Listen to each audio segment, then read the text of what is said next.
Good morning, good morning, good morning. Welcome to the morning kickoff with unbiased opinion. I am your host, Tony, aka Low Tone Tony. All right.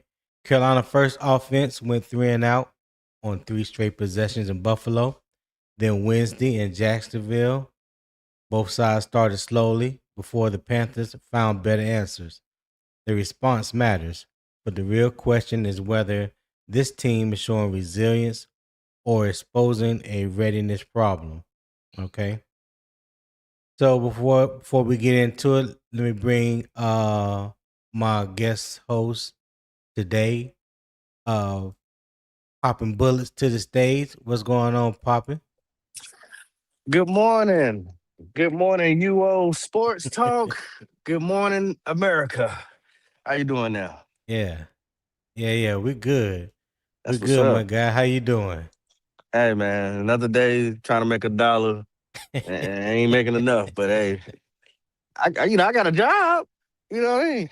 I got a Hey, job. that's all that matters. That's all that Mm-hmm. matters. That's all that matters. So quick question to you. Yep. Um, so that was just a quick introduction, but we're gonna start right here. When a team starts slow twice but responds, what matter more, the recovery or the warning? Um. Yeah, get your Well. juices flowing. Well. Yeah, You know. Because of what I've done as far as my job, right? And then yeah, some of y'all have probably learned this on your way through life. Anytime you see a warning sign, you probably should pay attention to that first. Because it's saying caution, T code, flammable, stupid. poisonous, corrosion. You know, I would say the warning sign. Just from Okay, a safety, you know what I'm saying? But that's just how my mind has been trained. When you're looking at right. plat cards and stuff like that, maybe I know who some of y'all may know who I'm talking about. You better make sure you reading them Yeah, labels because it's telling you it's gonna blow up, and likely chances of you surviving is not very high. So I'm gonna say yeah. warning signs. If you see a warning sign, yeah, red flag. Let's Proceed get with caution yeah, proceed with caution, but nip it in the bud right then and there. Whatever it is, whatever the safety already. measures you need to take, do it now. Okay, all right. Well, let's jump into this injury and availability and roster update real quick. All right. Xavier Leggett got rolled up on yesterday in the joint practice with the Jacksonville Jaguars. He is hopeful for Friday. Jalen Phillips, I think Dave Canales said like on the last play of practice, he got hit on the elbow or wrist or something like that.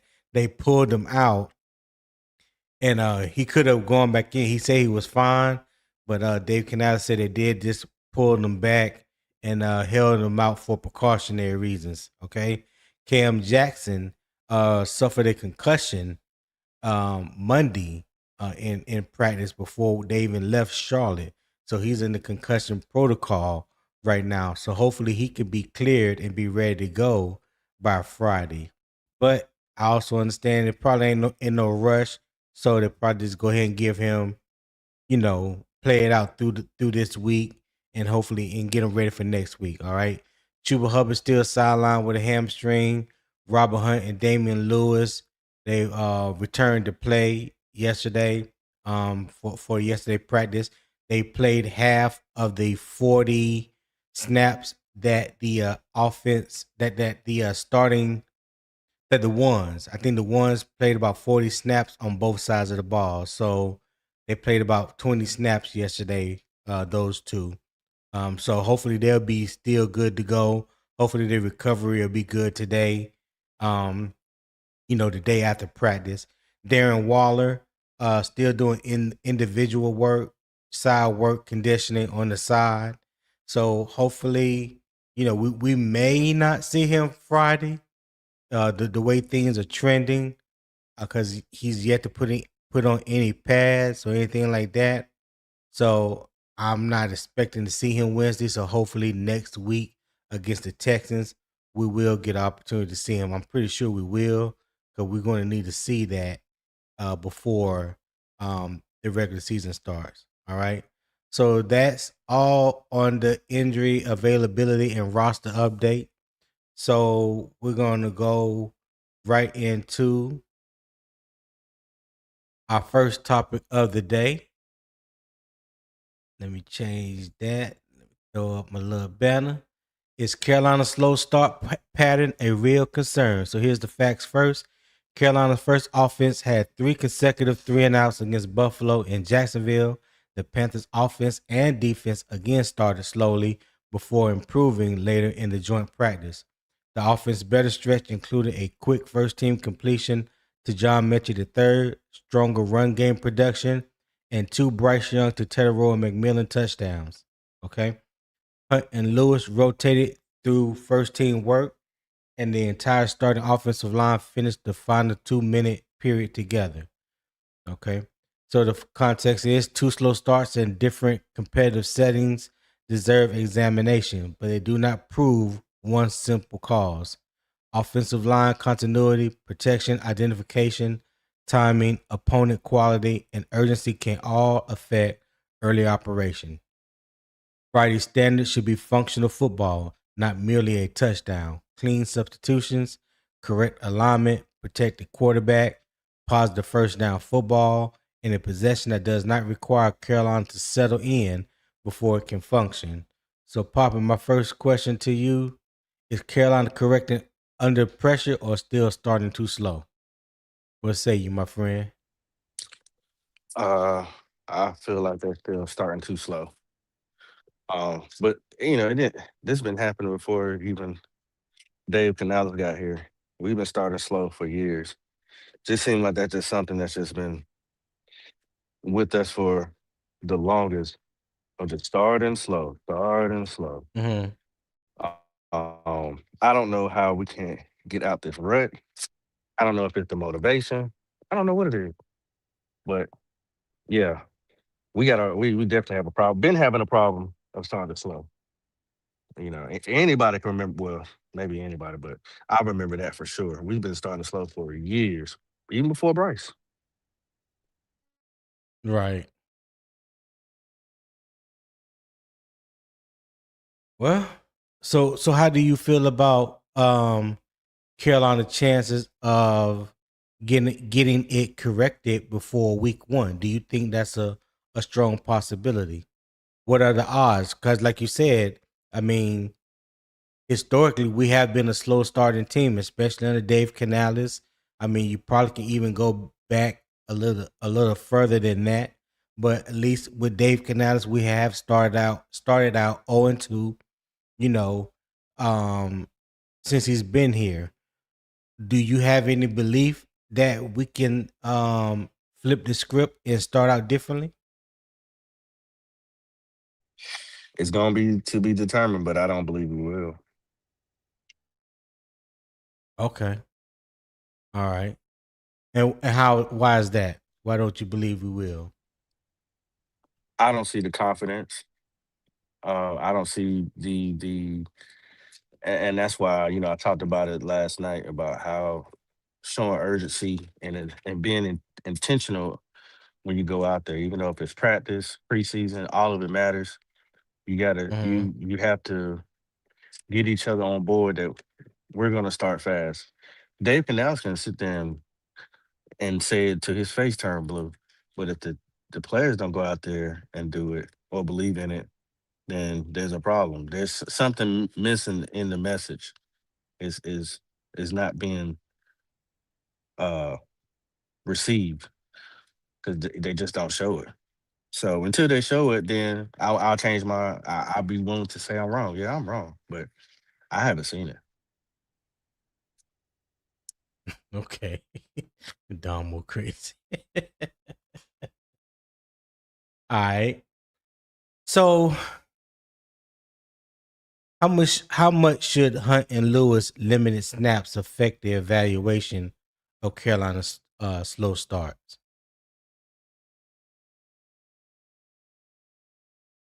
Uh, See, that's such a I believe in Robert Hunt and D Lou. I truly do. I think that I'm not really worried about them starting off slow. I just need them to get into football shape. I don't know if they're just trying to hide them because they know that we have Mhm. been used to going through players getting hurt and them being Yeah. replaced.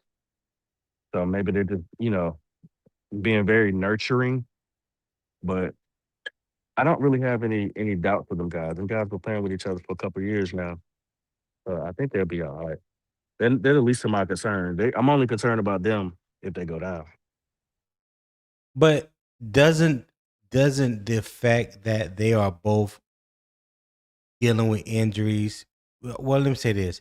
Damian Lewis particularly is always seems to be more injury prone during the offseason and OTAs and the training camp. But he's like Iron Man in the regular season. I think he's only missed one game both years he has been here. Now, unfortunately, Robert Hunt had the injury that he had last year that he sustained and he missed majority of the year. And he's working his way back into football shape. Missed a good portion of training camp.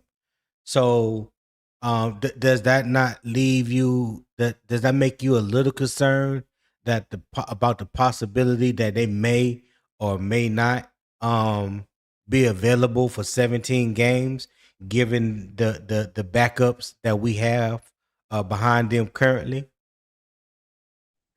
I mean, yeah, you're gonna have to have a little bit of concern. Um, so I wouldn't fault anybody say, man, they be having dagger injuries, but D. Lou, like you said, he's like the Iron Man. I think he has a very high pain tolerance. Hmm. Um, he just puts his hard hat on and go out there. But I really truly think they're just catering to these guys. I really do. I think they just like, look, these the veterans. We ain't got to put them through all that this torturous training. You know, let them slide.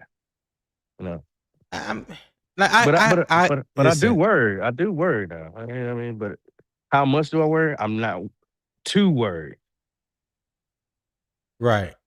Like I'm only worried because of the continuity that the whole offensive line needs. And if you didn't have a rookie at right tackle and a veteran at left tackle that has never played in this scheme or with this team, you know, their communication with the guard between the guard and the tackle, and then between the guards and the center, which we do have a new center as well. If you don't have that continuity, I'm not gonna say it's supposed to be perfect week one, but I mean it definitely needs to be something. And if right now it's like they're behind the eight ball because of the injuries, because of people being in and out of the lineup, and because you have a new right tackle, a new left tackle, and a new center, that to me that affects that continuity. So that's the main thing I'm worried about. I'm mainly worried about the continuity of the offensive line, us being connected, being as one, and being able to affect the passing game as well as the run game. You get what I'm saying? Yeah, and you're right. When you think if you're talking about the continuity, which I'm pretty sure that's what you were talking about in the first place. You're right. Yeah. They absolutely need to be out there with those guys uh, to learn each other's habits, communication. You got to think about how loud the stadium be. You're not gonna be able Right. to hear each other. There's hand signals. There's you sometimes when you look at your homeboy, you can just look at her. He like, oh yeah, I know what you mean. You're gonna have to have Right. that type of Exactly. connection. So Yeah. yeah, I agree. They need to get it. They need to get it together quick, sooner than later. Yeah. Like they can't be BSing too much longer. But so with that being said, it is well. Now you got my what I'm saying, my alarms going off in my head. Maybe we should be more concerned, huh? Well, maybe I should be more concerned. Maybe these injuries are Yeah. something kind of significant.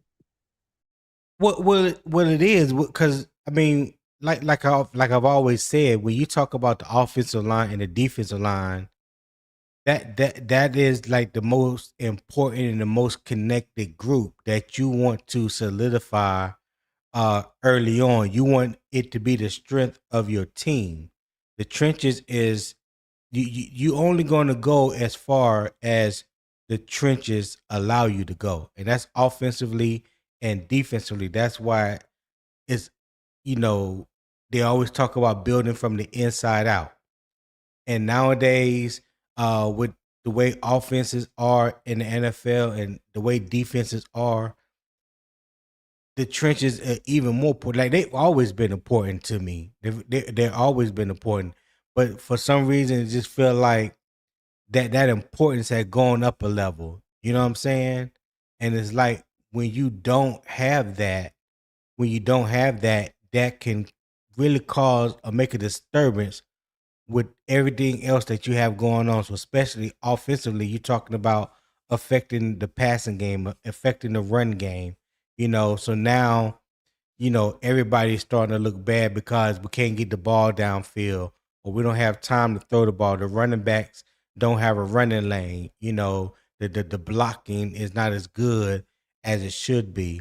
On the defensive side, we can't create any pressure. So therefore, you got a quarterback sitting back there all day waiting to pick you apart, i.e., Matt Stafford. You know what I'm saying? Like, you gotta be able to push and pull in that interior. And if you don't have that, it makes for a really long day on the offense, and it makes for a really long day offensively and defensively. That's why I think it's so important. It's so important. Yeah, that's a fact. And that was the one thing that I didn't come in very concerned about at first.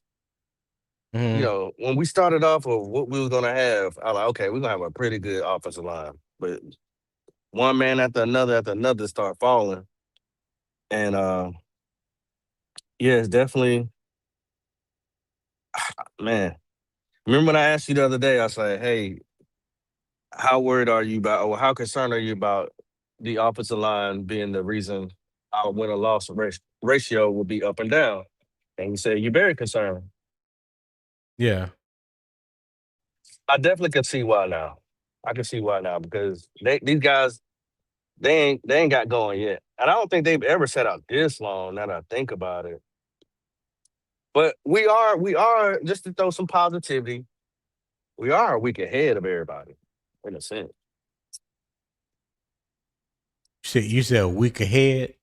Yeah, because we started a week early than Oh yeah, everybody. started So with for the Hall of Fame. Yeah, we are a week yeah, ahead. So yeah. That extra preseason game, um, definitely means a lot, but it only really means a lot and is effective when you have everybody participating, especially the main people that you're going to count on this season, and going forward. You know what I mean? So you know, even though Robert Hunt and Damian Lewis has missed some time, I would love to have seen them guys, maybe a week early or something like that. Like, I understand he had a calf issue and you want to make sure that he's ready to go week one, because at the end of the day, that's the most important thing. Not saying that preseason is not important, because I just laid out to you why it's important, to be in there right now as far as preseason. so glad But you said I that, guess Tony. I'm so glad you said that. Thank you. but I guess the way that Dave Canales is looking at it is like, listen, I need you for what really matters, for what really counts, and that is the regular season. If you're paying top dollar or big money to your two guards, you kind of want them to be at 100% or close to 100% when it's go time. You know what I'm saying? I don't need a 70% or 80% Robert Hunt or Damian Lewis come week one. I need them to be at 100%, but I also need them to have some continuity with to build some continuity with the new guys on the offensive line. So it's almost like catch 22. You can't have it all. You know what I'm saying? So, like, where's that fine line? Where's that that even killness when it comes to a situation like that. So yeah, that's the fine line that Dave Canales gonna have to manage and be Mhm. cautious of, and still try to get them guys as much reps as he possibly can leading into week 1. Because after Friday, we got one more week of preseason, and then we got about a week after that before the regular season starts. Go ahead, Pop. Now, the other thing we also got to take in consideration context of words. Is you hurt Yeah. or are you injured? Which one is it? Yeah. Right. So I don't Well, think they can't it go. seemed like Damian Lewis was injured with his calf. Now Robert Hunt may have been like hurt, with the back soreness, as they described it. So, if you injured, I mean you injured. Now if you just hurt, you got to find a way to, try to make it through that. But that's how you and I feel. You know what I'm Yeah, saying? But yeah, we ain't paying these guys $20 million a piece to be offensive guards we're either. not. So you know what I'm We're saying? not. Yeah, Letting the that's not professionals an be professional. So right. yeah. Yeah, that's not an investment that you and I are trying to protect. We're like, damn all that. You know what I'm saying? Get on the field, cuz. Yeah, You yeah. know what I'm saying? Tear your Yeah. hamstring and go back out there. We want to see you now. Yeah, Okay. uh, I still got a little bit of optimism for him. Um, I, you know, I think the guys will go. If today was the game, I think they'll play. Um, I really think they're just nurse them. Are you okay, Damien? How's your leg?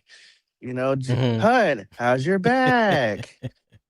Is your chair comfortable?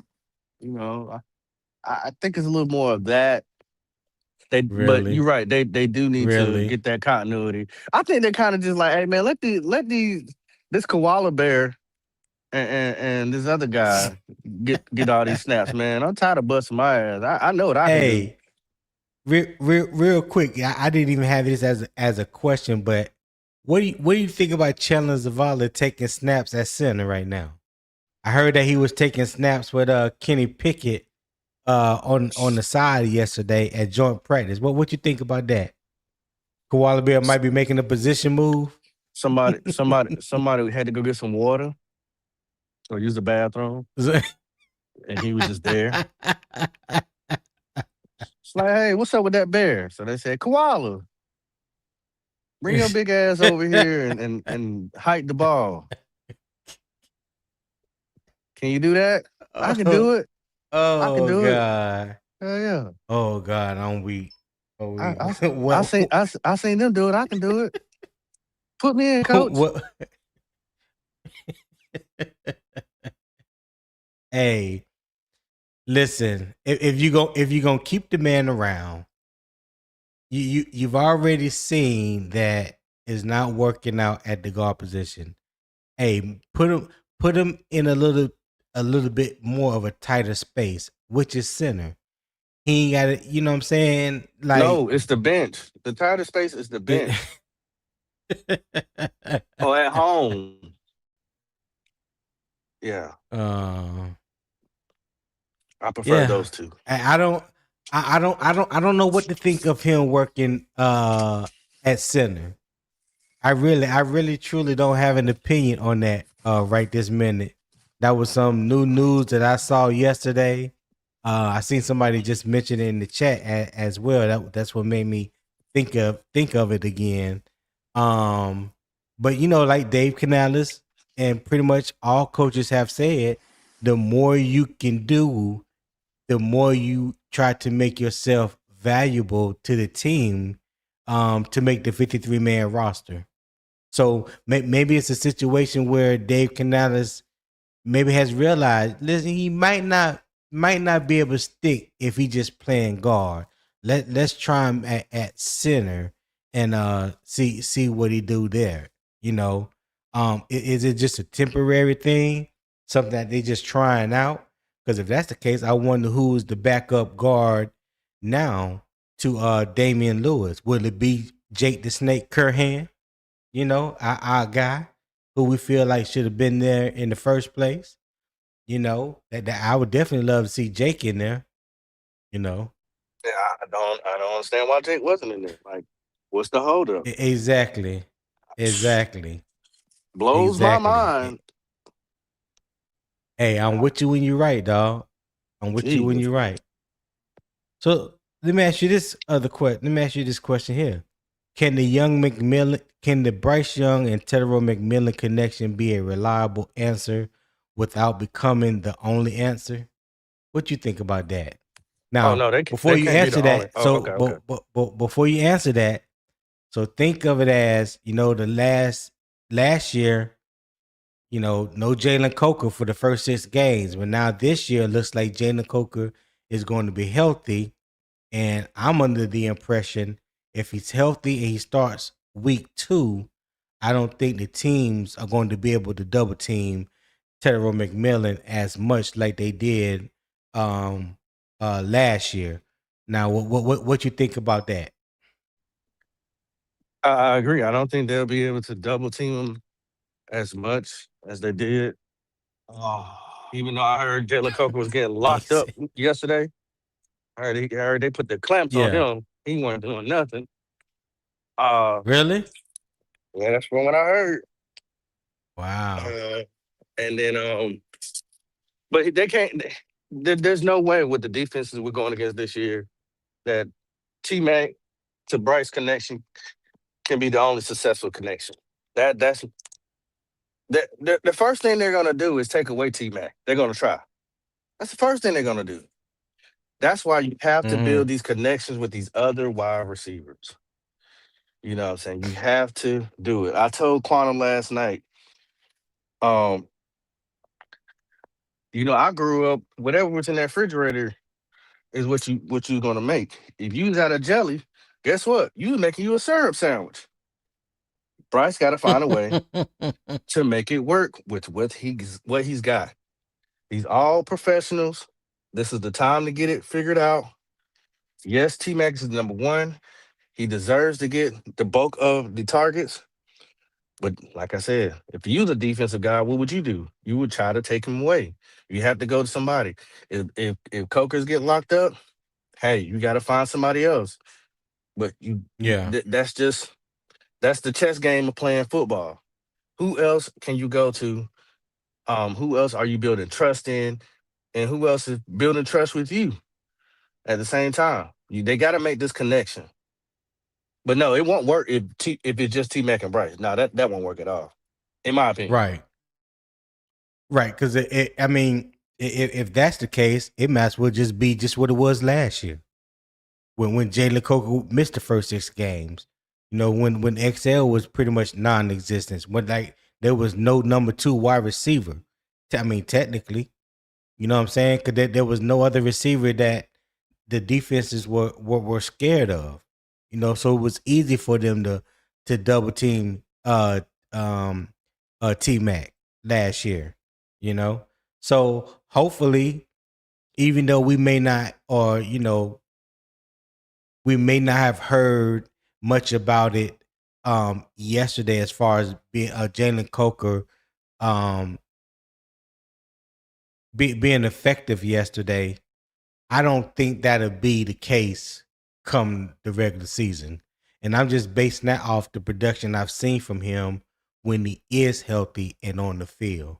You know what I'm saying? He is a problem. You know what I'm saying? Just because he wasn't a problem yesterday, it does not mean he's not going to be a problem this season. So I'm gonna hang my hat on that until I'm proven otherwise. What you think about that? Yeah, I'm the same way. He probably just had a bad day. You know, we all have them. So I'm not too much concerned if Jalen Coker. Listen, if Jalen Coker's out there week one, it's a win to me. It's a win, and that's what we want. Mm-hmm. We need we Mm-hmm. need we need him to be out there. And We Jonathan need Brooks. and Jonathan Brooks. I Yeah. need him to be the starter right away.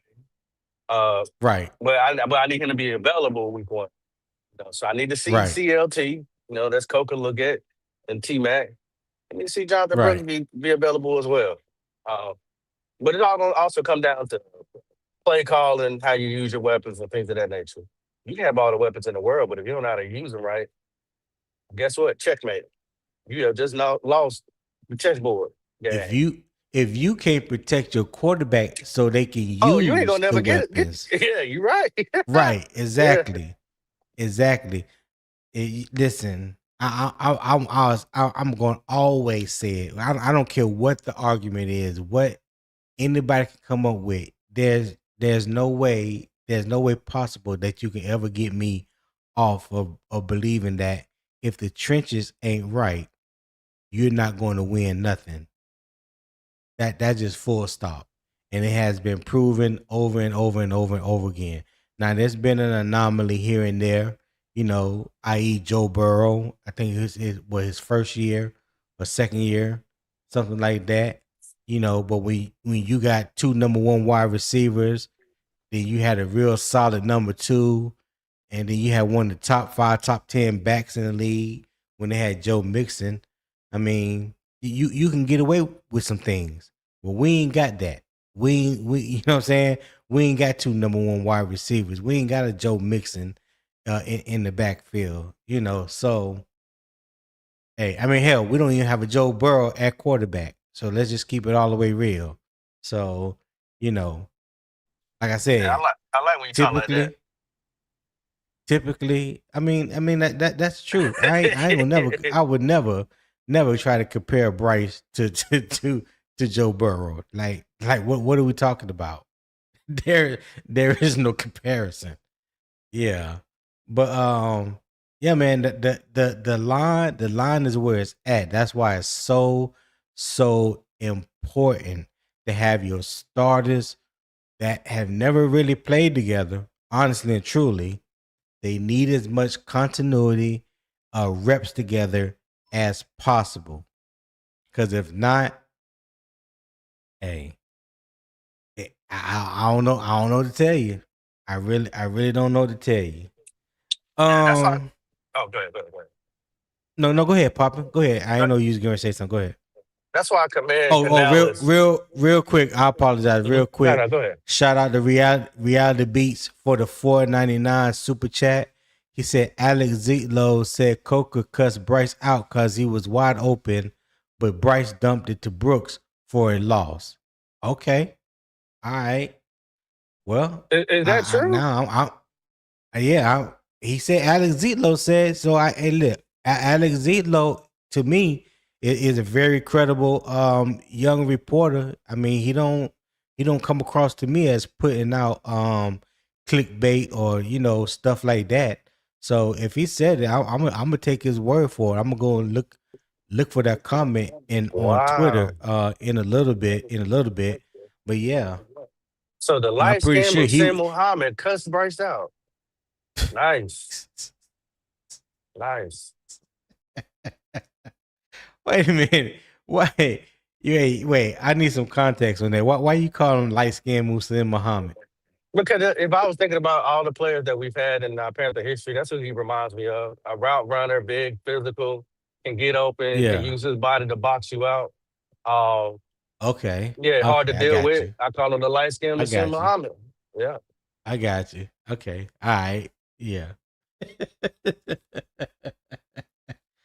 Boy, you never seem to amaze me. Hey, but Reality Beats 11, I appreciate the 4.99 super chat, man. Thank you for supporting the channel. All right. So my next question to you, Poppin', and I did drop a link for anybody that wants to join the panel. I'll drop it again in case it has been lost in the chat.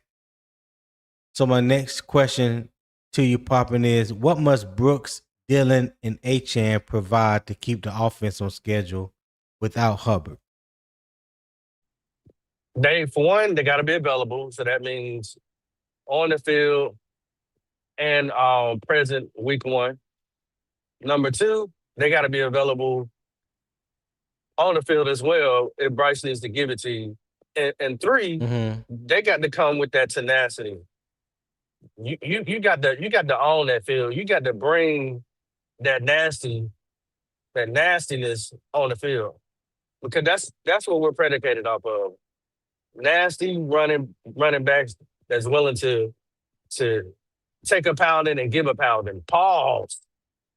Uh, that's what they need to do. Uh, we've always had very resilient backs that can keep on trucking, keep the chains Yeah. moving. It's very important. Run hard, things of that nature. So that's what I believe they need to be able to, and also be able to communicate to Bryce if they're seeing something. You know what I'm saying? Make sure your IQ is up. And they definitely need to be able to block when they're Oh called yeah. upon to block. They need to be able to block. They need to be able to pick up a blitz. They need to provide a really good chip block. If need be, they need to be able to do other things than just run or catch the ball. You know what I mean? You have to be able to do other things just besides running and catching the ball. Even though that's your main job, Yeah. that's your number one job. But what happens when the ball isn't coming your way, or when you don't get the handoff, or when you don't get a pass thrown to you? You know what I'm saying? You still need to be involved. Still need to do something, especially if it's a pass play. You need to be able to help protect your quarterback as well. So all that's important. I always heard the coaches say, "No block, no rock." If you can't block, Oh, you you don't get ain't no getting the rock. rock neither. That's right. I That's like right. that. They don't play that. That's why they put a heavy emphasis on being able to pass protect.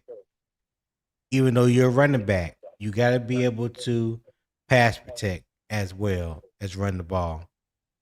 Okay, but for Jonathan Brooks, man, for him again, like I've been saying, I just think his main thing is staying healthy. I just need him to stay healthy. You know what I'm saying?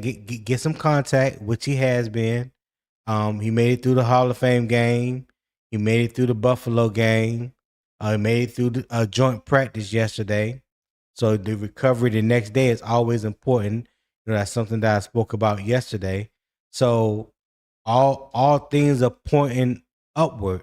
For Jonathan Brooks thus far to be ready. Week 1. AJ Dillon, I've heard some good things, as far as goal line. I think he ripped off a run or two yesterday, if I'm not mistaken, or was it against Buffalo in that game. But you know, hearing some good things about him. HN, just doing what HN is doing. So I think those guys can hold it down without Chuba. Like we've all said before, Chuba is not like the one of the top bell cows or something like that in the league. So it's not like we can't get by without him. So I think we could definitely got a 3-man rotation if need be that can step in and do some things in place of Chuba Hubbard. Well, I'm gonna bring up Red Swan, but popping. What you think about this question? Right, what this coming from Nervaz? He said, "I'm more concerned about Leggett being quiet during the preseason and camp thus far." Your boy got rolled up on yesterday, and they say he sat out. What's going on with Leggett this training camp? I just think he's in a lot of bang bang plays. I think they're taking a lot more deep shots. Um, Mm-hmm. I'm not really too concerned. I mean, they definitely want him available. That's why they're sitting him out. Like, okay, hold on. You know, he the one that seemed like he taking the hits. And I don't know if any of y'all have ever had been rolled up on that. That don't feel that great. Some people would say, Oh yeah, I've been rolled up on. some people could say it's a dirty way of being hit or handled. Uh, but look, it's gonna be all right. Leggett gonna be all right. And as Yeah. far as him being quiet in the preseason, I mean, you can't catch balls that go in the dirt. So I mean, Oh, here we go. Next question. Here we go. I'm gonna leave that one alone. Red Swarm, what's going on, my brother? What's happening My with your Greek? boys, man, I'm doing good this morning, Greek. I'm doing good, popping really. What's going on, Red? Man, I'm hanging in here. I like this topic that has a particular significance. It sounds like you're in a consolidated tunnel. Hold on, let me try. Can I get any better with that? No, sir. Better? All right, how about this? I mean, we hear you sound clearly. like you in Echo City. Yeah, we hear you, but we hear everything around you too. Oh man. Okay. Well, it's quiet in my little office here, man, but I don't know. Oh, you in the office? Sound like you in the garage. Yeah. No. I'm in my little home office here. See, Red just started. Y'all hear the ceilings? Say what, poppin'? You heard them? You hear them vaulted ceilings? The vaulted ceilings. That's what it is. Yeah. That's that big. That's that big money. That's that big money. I forgot about that, poppin'. You show right. That big money, but the chandelier over top of his head. Yeah. You know? Well, we're gonna move on from all that because most people who work from home are required to have a home office. So listen. I don't care if it's the wife's closet. Yeah. It's still your home office. But anyway. Hey, I got a home office. I've been had one for about 10 years. Thank you, Greek. You see what I'm saying? So hey, you want to work as comfortable as you can when you're working from home. I don't know how to change you don't sound different, Brandon. You don't sound expensive. No, it ain't expensive. It might be these inexpensive Xbox headsets. So I don't know. Since I don't play video games. But y'all help me out, man. Tell me if my sound get a little clearer or worse as we go along here, because I'm on. Now you sound like you got a little closer. You sound a little better. Go ahead, Red. Okay. What's on your mind? This topic is on my mind. It it really interests me. As people will note, I have made much mention of Carolina's slow starts and the fact that we play y'all week 2, which would be right in the wheelhouse of those slow starts. I'm hoping that it continues, just as I'm sure that y'all are hoping that the Carolina Panthers under Bryce Young continues their dominance over the Atlanta Falcons. I just think this year something has got to give. Either that slow start streak is going to end, or Bryce's continued dominance over the Falcons is going to end. So this topic really, when I clicked on this morning, Tony, and I saw this topic, I said, "Oh yeah, I like this one. Yes, sir. Let's talk about it." All right. Well, if we Panther Nation was asking Red Swarm from Falconville, which one that he thought would end first. Which one would you say, Red? Well, I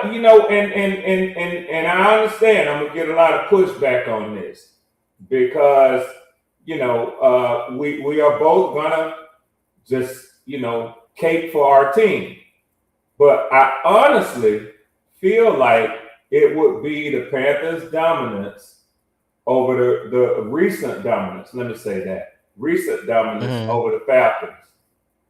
And here's why. Very simply, this issue of a slow start is a league-wise issue for the Panthers, not just one team or two teams. This has occurred the first 2 weeks against a wide range of NFL teams, not just Atlanta, but Atlanta is a part of that set of teams that y'all have struggled with weeks 1 and 2. In fact, we began this streak of y'all losing weeks 1 and 2 under Bryce Young. His first game in the NFL. So that is a longer streak than the winning streak against the Falcons under Bryce Young. So I would think that it continues as opposed to the recent win streak under Bryce Young. So you said all that to say you believe we can go 1-1. So that would have us beating Chicago and losing to the Falcons week 2. Well, if you didn't try to change my words and you just stayed with what I said you're How gonna go did I try to 0-2. change your words? Yeah, I didn't say nothing about winning either one of them first 2 week games. I said you're gonna go 0-2. No. What the question that I asked you initially? So let's just come back to the original question. I said, which one do you think would end first? And you said the dominance against the Falcons. So therefore, if you said the dominance against the Falcons, because that was the question, which one you think would end first? Then I'm going to assume, like I just did, that you meant that we would beat Chicago the first week if we're going to end our dominance against the Falcons the second week. Okay. I don't know what you was listening to. And I just listened to you try to clearly explain it. Now, I think the two options were in the dominance against the Falcons, which would occur in week 2, or end your streak of losing in the first 2 weeks. So essentially, I'm saying that one will continue. That would include a loss to the Chicago Bears and a loss to the Atlanta Falcons. Oh, okay. All right. So you think the 0-2 streak will be 4 years in a row? Now I don't know if it happened the year prior to Bryce getting there. Well, no, it happened Bryce's first 3 years. Oh yeah, under him. Yeah. It's happened with him first 3 years. But hold that thought, Red. Hold that thought. Yes, sir. Shout out to Eternal 252 with the $9.99 super chat. He said, if Coker cussing, that's not good. He gonna turn into Adam Thielen getting pissed and it's showing. I know stats don't matter to some, but that's how they get paid. All right. Poppy, what you feel? How you feel about what Eternal just stated? Appreciate that $9.99 super chat too, Eternal. Well, Thank you, my boy. I can understand Coker's frustration. I'm pretty sure he's not the only one frustrated when it comes to the wide receiver room. He said he wants to get 1,000 yards. Well, the only way you can do that is if the quarterback throws you the ball. Which they have a great connection. So I don't want this to be the year where they lose that connection.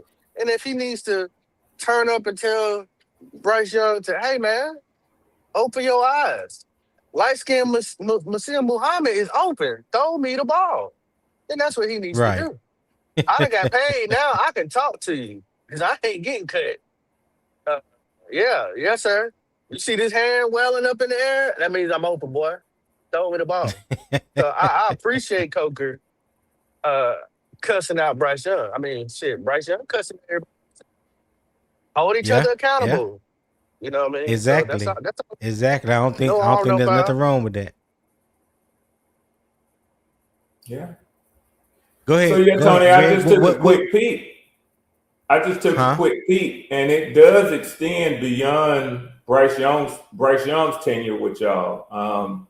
In the That's last what I thought. season, I wasn't sure. Under the Matt Rule, Steve Wilkes combined year in 2022, y'all started 0-2 that season also. Okay. All right. Yeah. I know. I said that yesterday. I said I wasn't sure.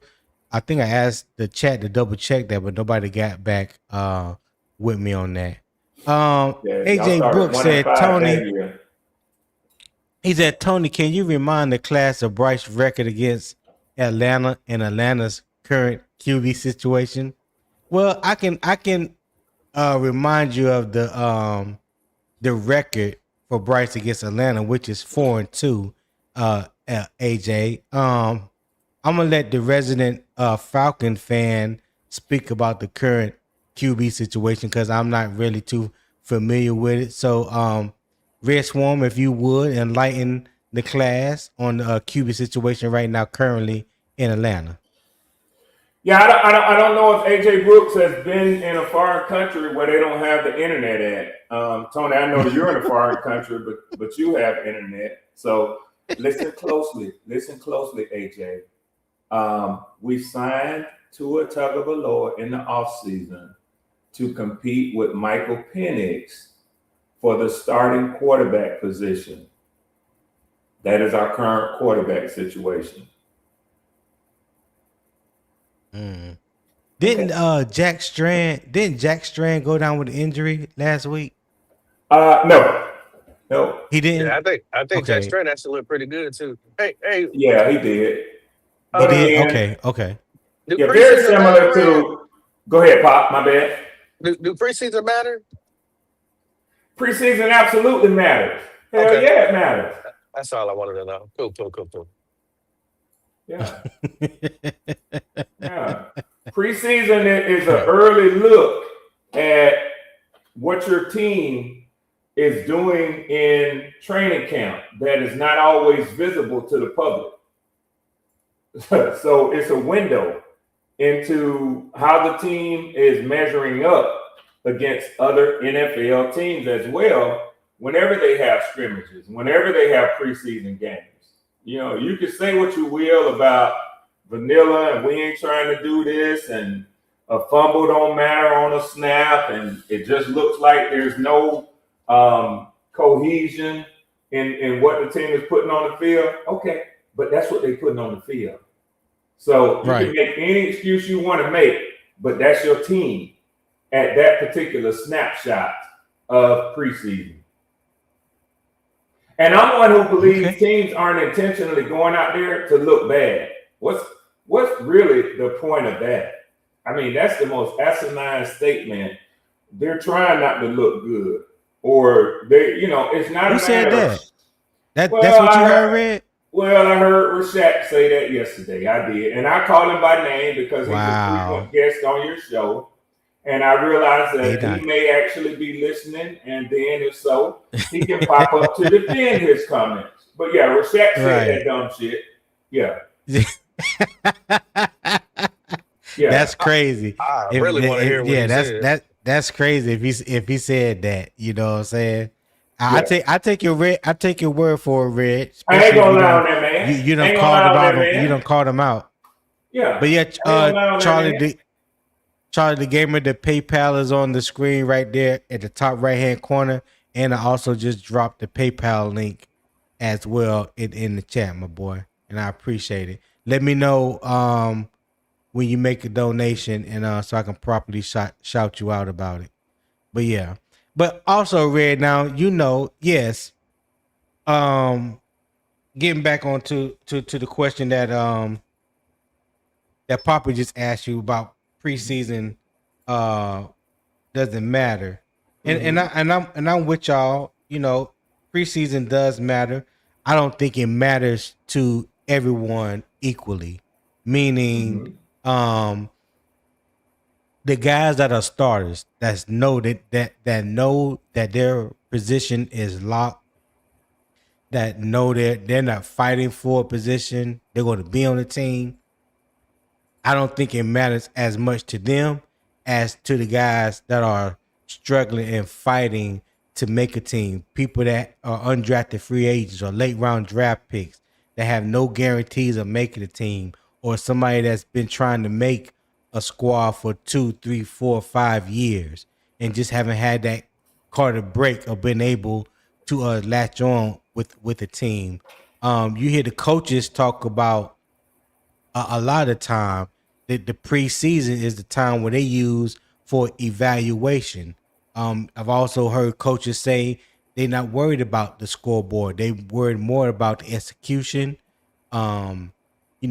Guys being, preparing themselves, whether it's a game day or getting ready throughout the week, because this is how they're going to have to, these are some of the things that they're going to have to do in the regular season.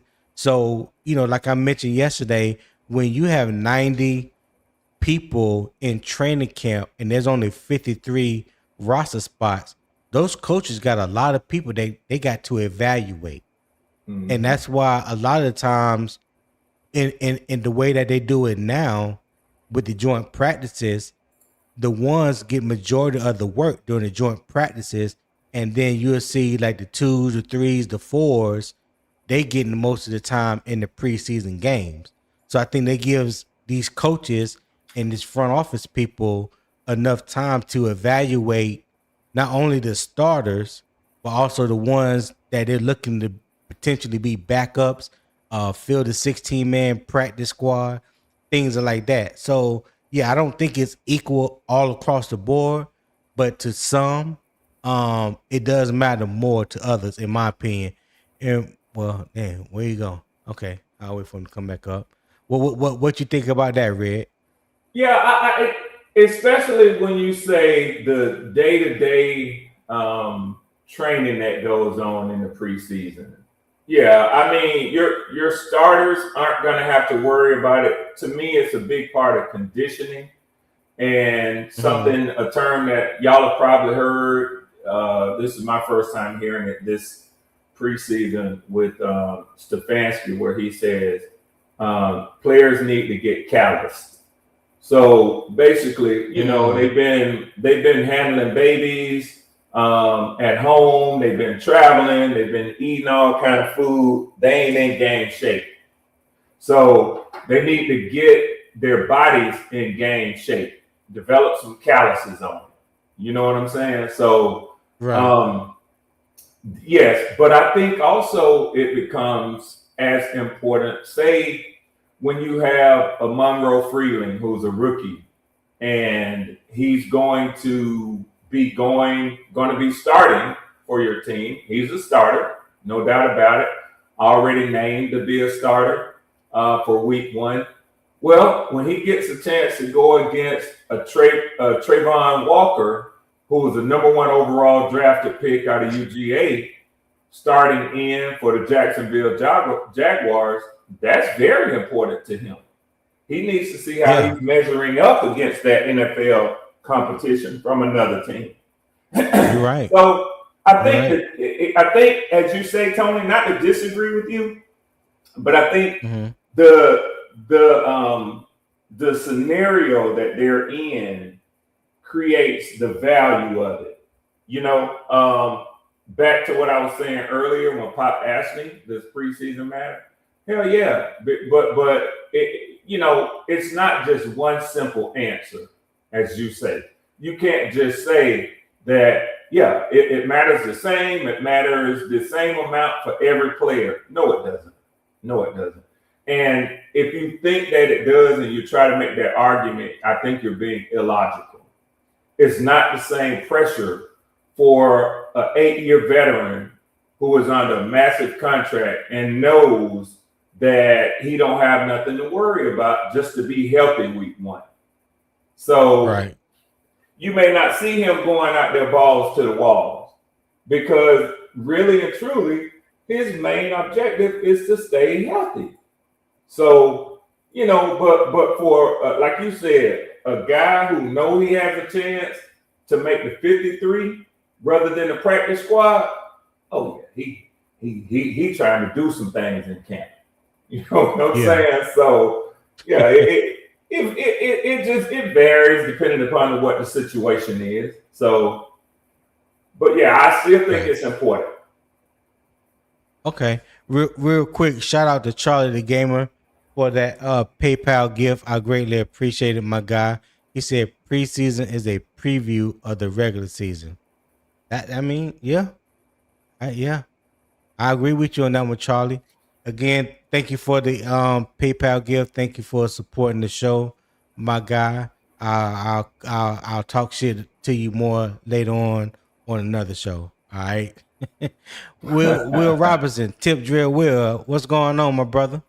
Hey, good morning. And believe it or not, I just left a graybeard session, an actual graybeard session. So yeah. Oh wow. Oh, Hey, wow. Okay. good Getting that morning, fellas. wisdom. Good morning, Yeah, brother. yeah. Good morning. Good morning. How Bull. everybody doing? However you want to spell it, bull. Cool. Yeah. Go ahead, Will. Go ahead, man. Yeah. Yeah. I'm coming in a little bit cold to the conversation. I just wanted to join. Because I know I saw the topic this morning on your thumbnail, but I don't know exactly where you're at in the conversation. So I just wanted to Well, catch up.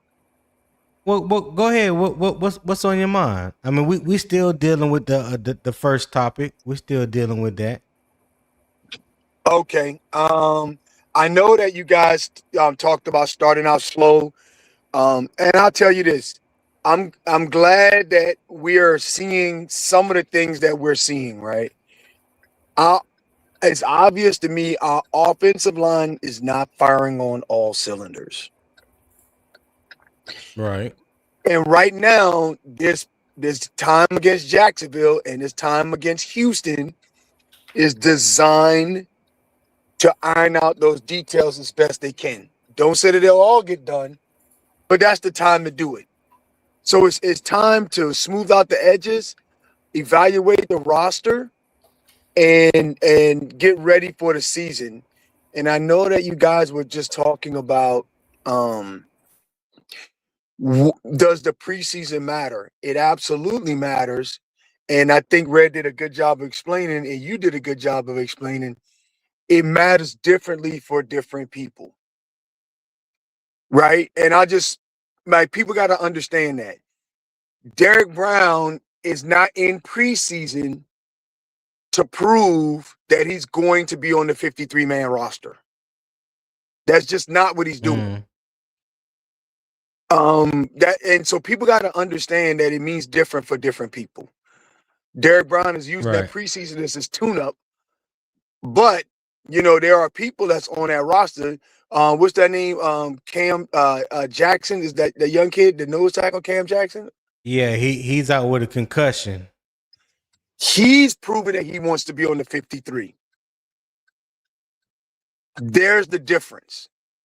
So it means different for different people. So okay. Absolutely. He needs his time.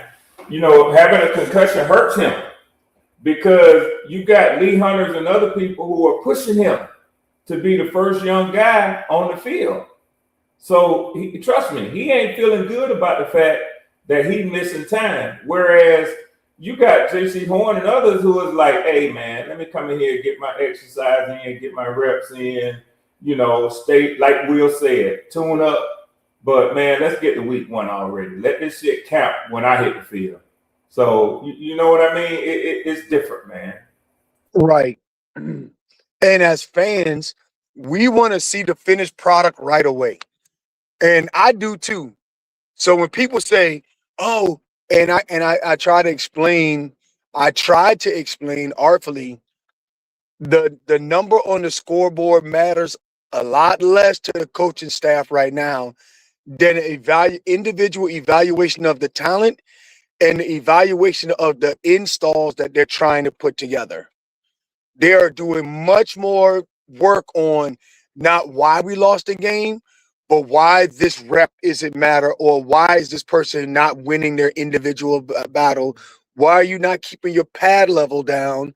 All of those things mean much more to them in preseason than the score on the scoreboard. You talking about as far as the coaches, right? The coaches, correct. Okay. All right. Well, let me ask you guys this question before I move on to my halftime segment. What first drive signs Friday would show improvement even without a touchdown? You go first on this one, Will. What Say that would one more show time. What would show an improvement even without a touchdown Friday? Especially on the first drive. a move the ball period. I need to see establishing the line of scrimmage from the interior of the defense of the offensive line and show that you can move the ball. I don't need you to leak tight ends out on a bubble. I don't need you to do all that. I need you to put a hat on a hat, get me 3 yards, hat on a hat, get me 3 yards, throw a screen pass, get a first down. Now I know that the offensive line can establish the run. That's what I want to see. Don't you say screen pass too loud around here. No, Panther Nation don't take too kindly to those screen passes. No dinking and dunking. They ain't what we want to see now. Hey, I don't care what they want to see. It's what I want to see. Right? But I'm talking about establishing the line of scrimmage. People can say whatever they want. An offense passing game is predicated on its running attack. There's I don't know, and you guys may know of one of an example. I don't know of. I've never seen an offense that just everybody just drop back and they just throw the ball. There's no threat of a run ever. I don't know if I've seen that. And teams that can establish the run and run the ball effectively, that play action pass, fighting on that stuff, and being able to eat the middle of the field, all that stuff matters to an offense. So I want to be able to see. I want to be able to see Lewis and Hunt, and the center. I want to say Sam Heck, but the other guy, Nick Samac. Yeah, and I do not want to see Chandler Savala hike a ball ever in my life.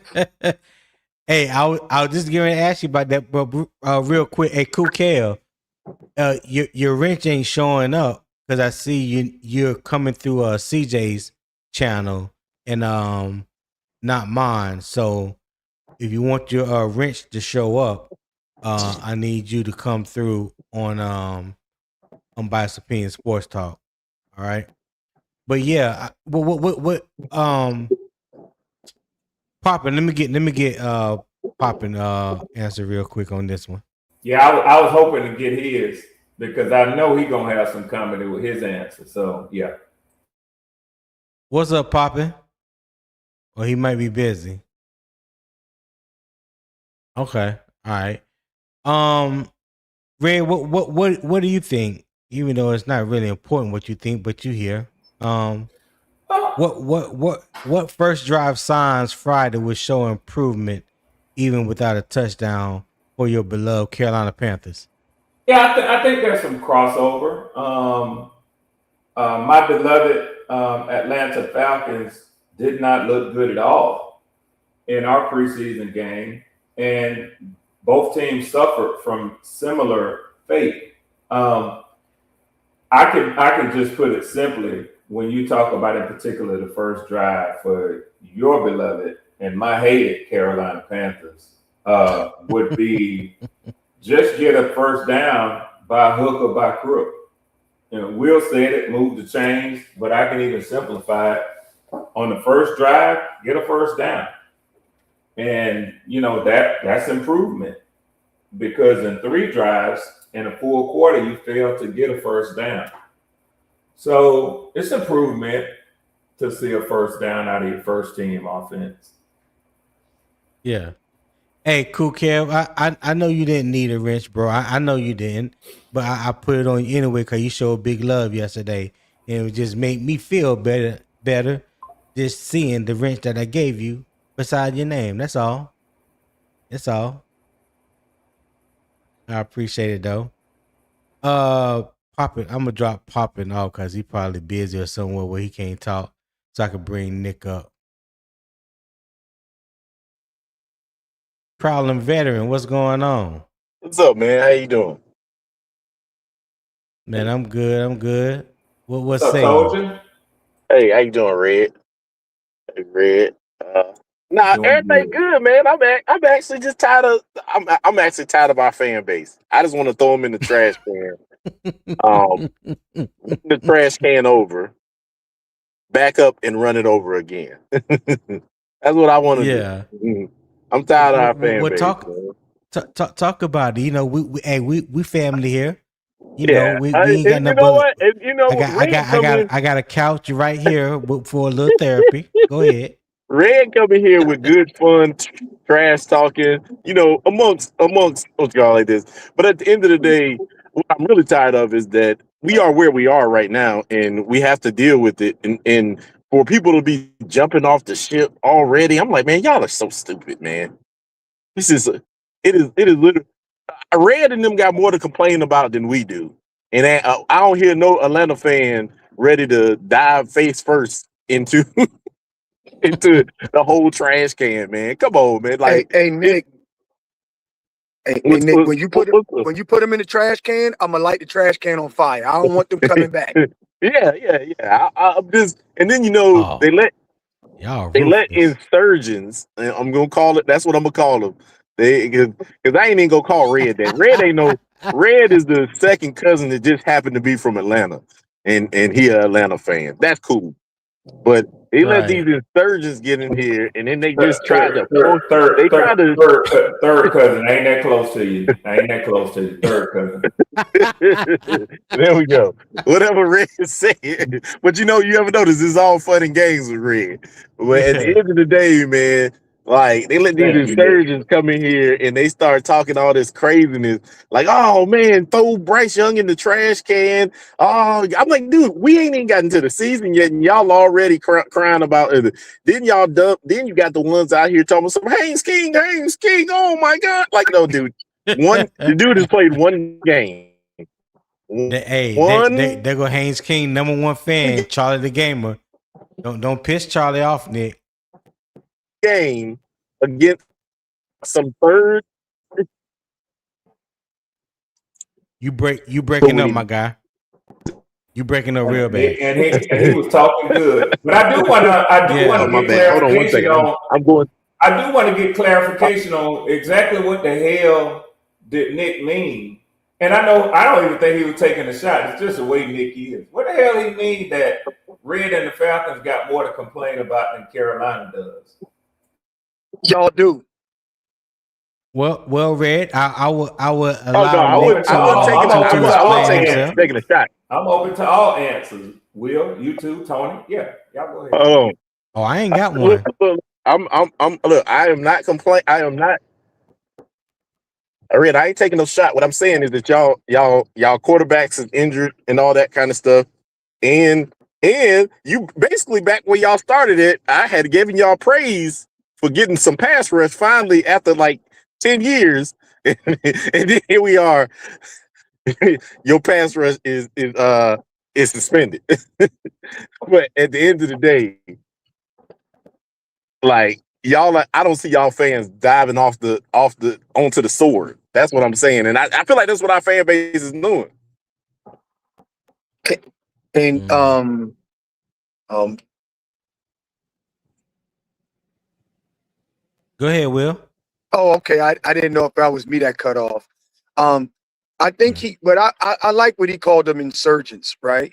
They allow other fans of other teams to infiltrate the perimeter fence line and then talk about how trash our team and our players are and praise their own players or former players of their teams.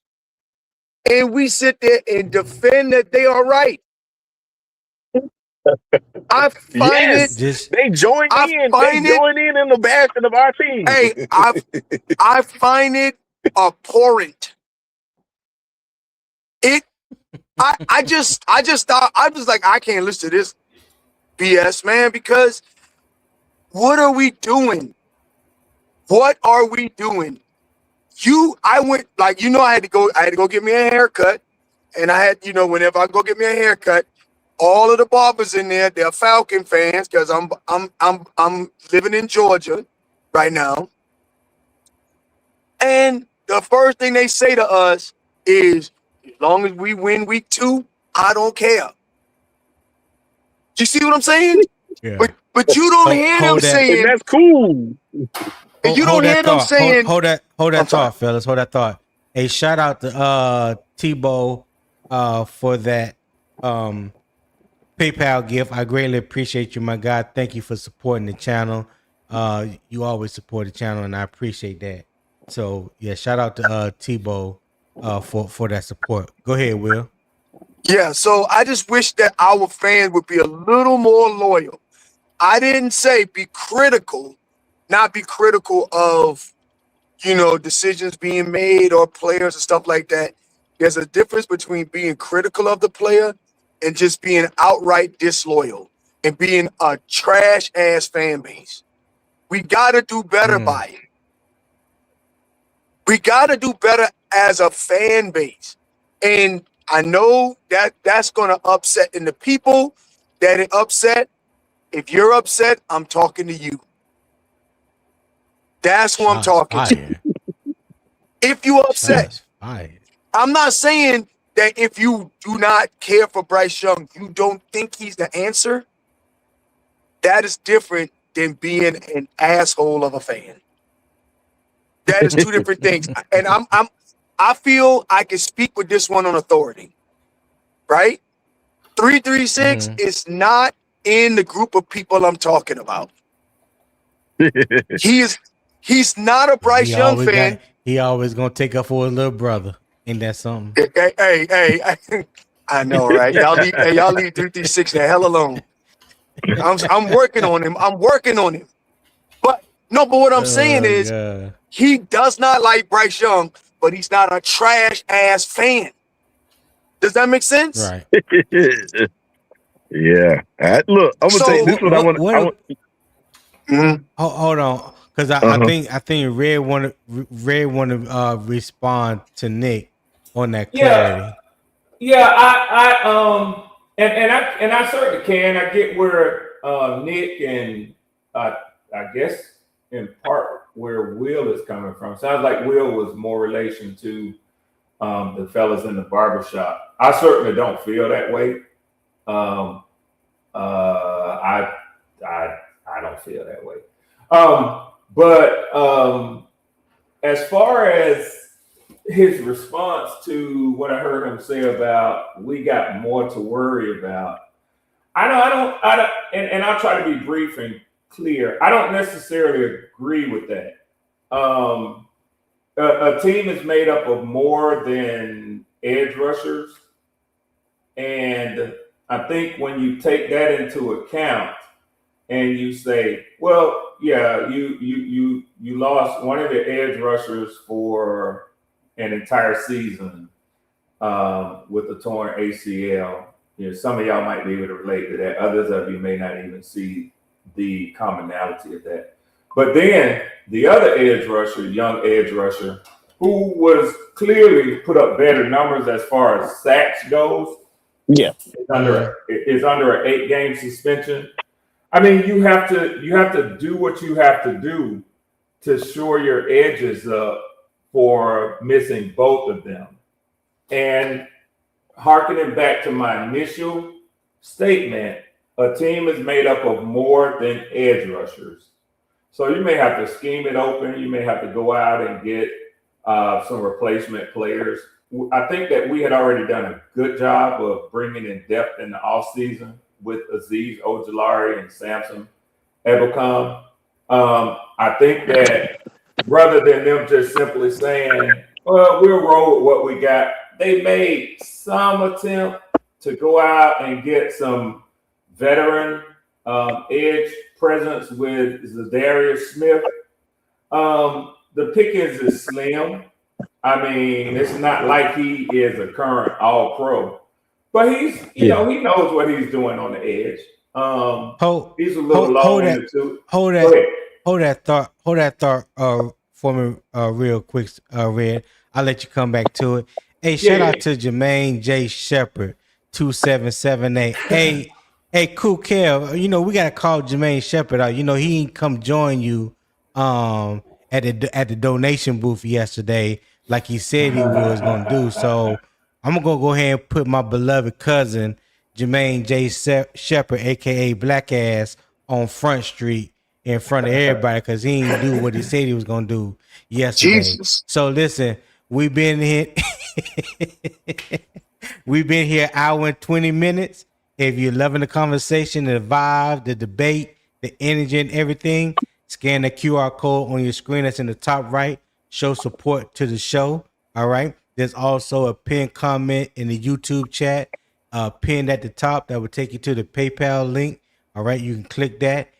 Any donation is I appreciate it. It definitely goes back into the channel. I got a couple things that I am working on, so when you guys see it and experience, you know that your dollars is being well spent, just like I said. So yeah, I appreciate the love. Show support and love to the channel Monday through Friday, 7 a.m. Eastern time. All right, I greatly appreciate it. Go ahead, Red. What's up, Jermaine? Yeah. So quickly. I and just in response to Nick again, when I'm drawing a comparison to who has more to worry about, and since he talked about injuries and missing starters at certain positions, I don't know that I would feel so confident when you look at where you are going into this season, just like the Falcons, without two starters. Well, I don't know that both of the rookies were starters, but we ended the season with them as starters, and you're going into the season with 60% of a new offensive line that has to protect your quarterback. Can I jump in here real quick, Ray? He's burying the lead. One second. Will you? Yeah. Shout out to my cousin, Jermaine J. Shepherd, for that gift, that PayPal gift. I greatly appreciate you, my brother. Even though you didn't come close to the offering that I received from Cool Kev 88, the fact is that you're here today and you have made a contribution to your cousin's channel, and I greatly appreciate it. Much love. Go ahead, Will. Hey, real quick, Red is burying the lead. Here's what I will tell you. I think it's like 18 or 20 of your sacks from last season would not be on the field for a majority or all of the season this season. That is a significant blow to a defense. I don't give a dang on how you spin it. Let me explain this to you. In Panther Nation, if Bryce Young would have fumbled a snap on the first possession, the world would have caught on fire. That's one. Number two, in our joint practice, if Bryce Young would have fumbled another snap in joint practice and threw a pick six and did not throw past the line of scrimmage in the joint practice, bruh, it would have been a nuclear holocaust on X and Instagram and YouTube everywhere. You are burying the lead, Red. You can spin it all you want. You are in a much worse condition in a situation than we are. And the reason why I will tell you this, there's a reason why on a lot of people's thumbnails for mainstream media, they have the Falcon QB competition and the Falcons being the 31st defensive front, 32nd defensive line in the NFL. You're burying the lead. So you can say, oh, you can twist it all you like, but it's not, hey, I know bullshit. I know the prices are bullshit. I'm not buying yours. Go ahead, Nick. Look, listen, I don't know what I just started. Mine was not intended to be a shot. I was literally just talking about, I think, I was just literally pointing out, the injuries that y'all got versus the injuries that we got. Yeah, I understand the O-line. Yeah, O-line is going to be what the O-line is going to be. I just don't want Zavala out there or Brady Christensen. No disrespect. Yeah. Right. Facts. Yeah. Big Right. facts. Yeah, At it's Big fact. the end of the day, that's fine. Hey, Tony, real quickly, and then we can move on. Go. I Yeah, think go ahead, it's Red. comical. I think it's comical that Will said a hit dog a holler, and I think his voice, if we're being honest, was the only one that I've heard elevated in this current area. you know what? Just because the voices, And it's just gonna get because the louder. voice, It's gonna get louder, y'all. Watch. Watch. just because, when somebody tells you, when a person's comeback only is that your voice is elevated, means that they have no other argument to stand on. I've been told that many, many times across my career. So when somebody says, "Oh, your voice is elevated," that's the reason why you're wrong. Get out of here. Get somewhere and sit down. All right. Listen. Well, Listen, all of that sounds cute. All that sounds. No, cute. it's not cute. It's facts. I'm used to it I mean, at this point. The people, listen, this is what I'm talking about. I ain't even really talking about the good fun that we had with Red and the drunk that we talked with Red. I ain't even talking about that. The other insurgents, they knew who I'm talking to. They know exactly who I'm talking to. And you know what? I don't even too much care about the insurgents. I care more about the people who join along with them instead of putting them in their place and kicking them out, and then we can get back to talking, criticizing our team amongst ourselves. That's fine. Criticize all you want to. Criticize all you want to.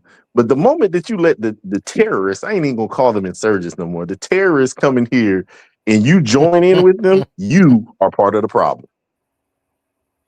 You are the toxic. You are the creation of the toxic fan base that we have. You are the turncoat. You are the counter intelligence agent that has now turned on everybody around you. But you know, as an outsider observation, I do think there is a civil war going on inside y'all's fan base. And it is y'all's own. It's y'all's own. No. It's not, but Red ain't lying, because ever since we drafted Bryce, is either you on one side or the other. So yeah, I agree with him when it comes to that. It has definitely been a civil war built around one person the day he got drafted.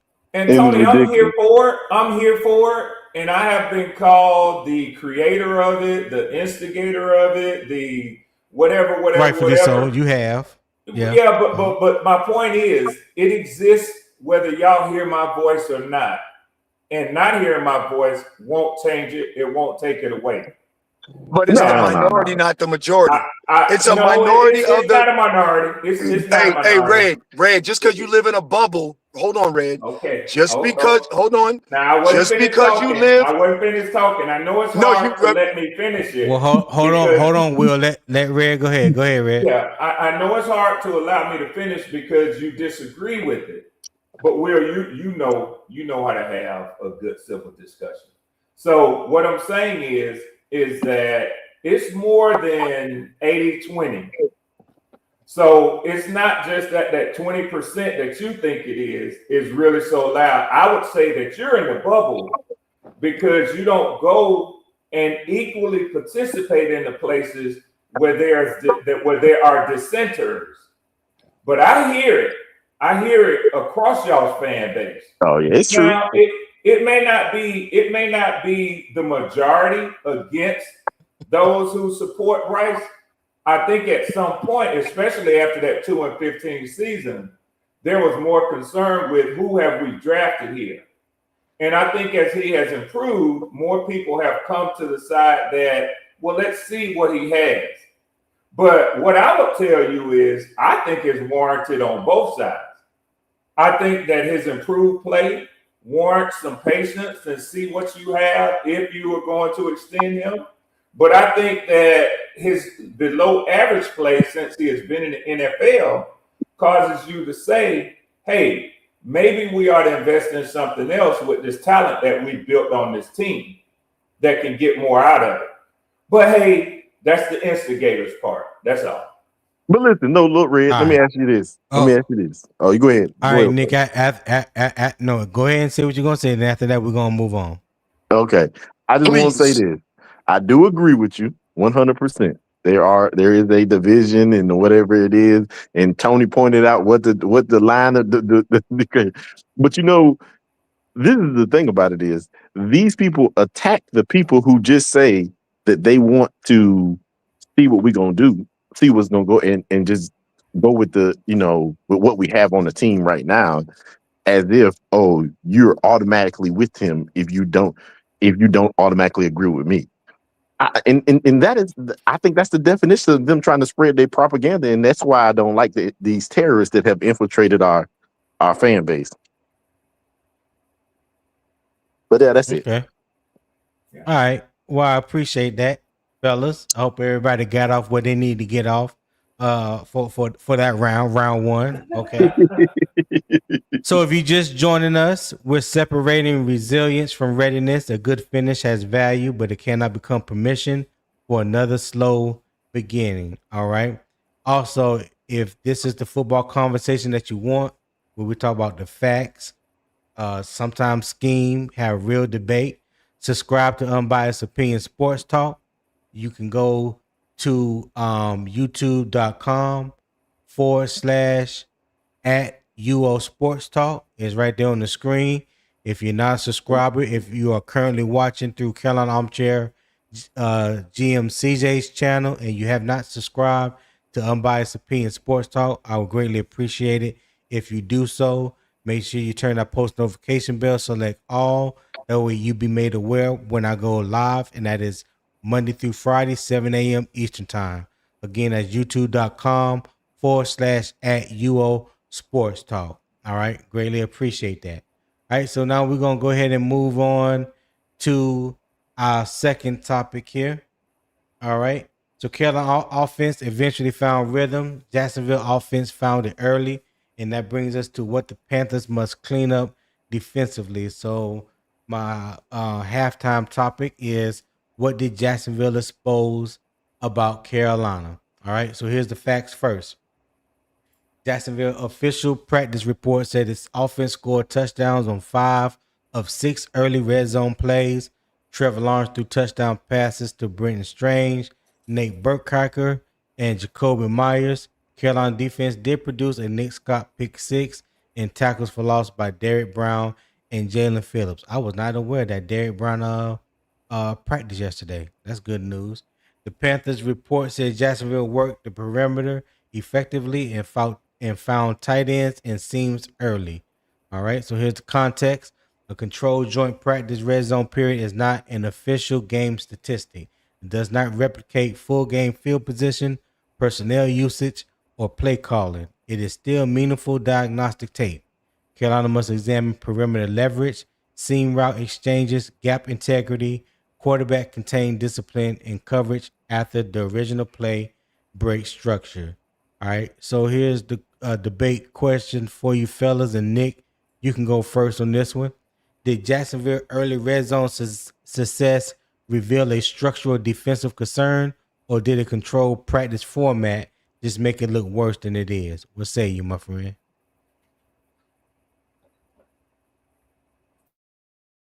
All right, Nick, are you there? Oh, my bad. I thought I didn't know I had muted myself. We need another linebacker. Yeah. That's what we have exposed. I don't need no whole bunch of other extra semantics to put to it. As I did. I'm sorry to say this, and I usually don't use these words when my disdain for players, but Trevor Wallace and Claude Charles are not it. I agree.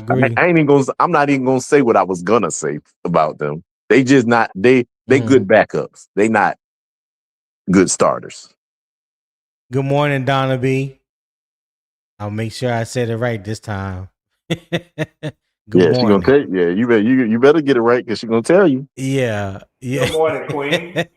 Good morning, Donna B. Will, what you got, Will? You yeah, okay. Yeah. So I think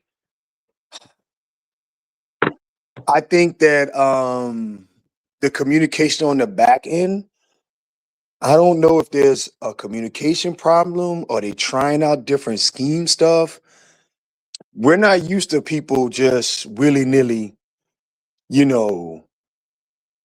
completing passes like that. So I'm not sure, because I mean, obviously I haven't, we don't got no video.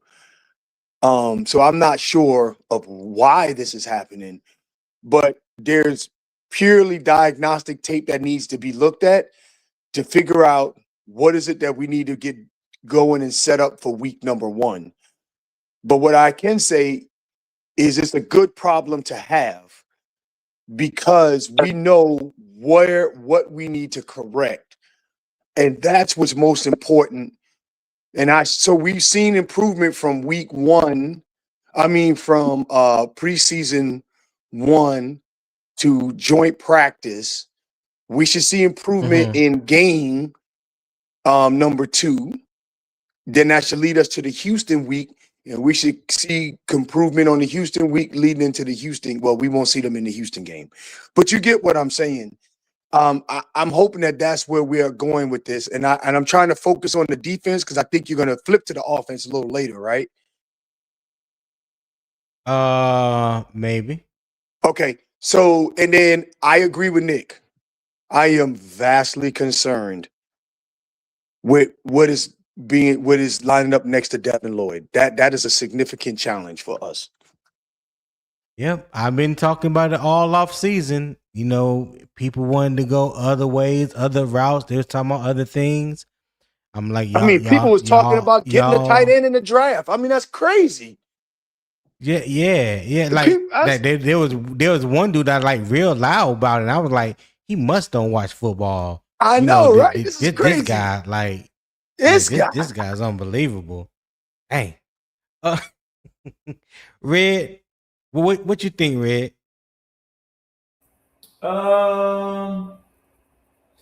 Yeah, I to draw it down to one linebacker spot, for what supposedly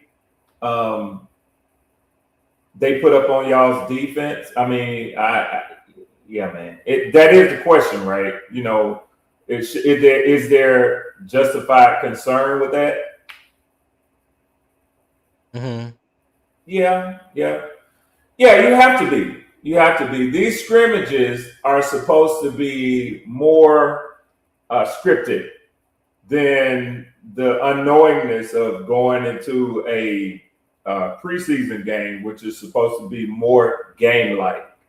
So, the coaches have conferred one with the other and said, look, this is what I'm trying to get you to push against me because this is what we're looking to get. And evidently, Trevor Lawrence and their first team offense was able to accomplish that against your number 1 defense. I won't make too much of it. Not because my own team is struggling in the preseason, but I guess let me take this real quickly and leave it here. Everything is new in Atlanta. Everything is new. So the concern is, hey, it's not coming together quickly.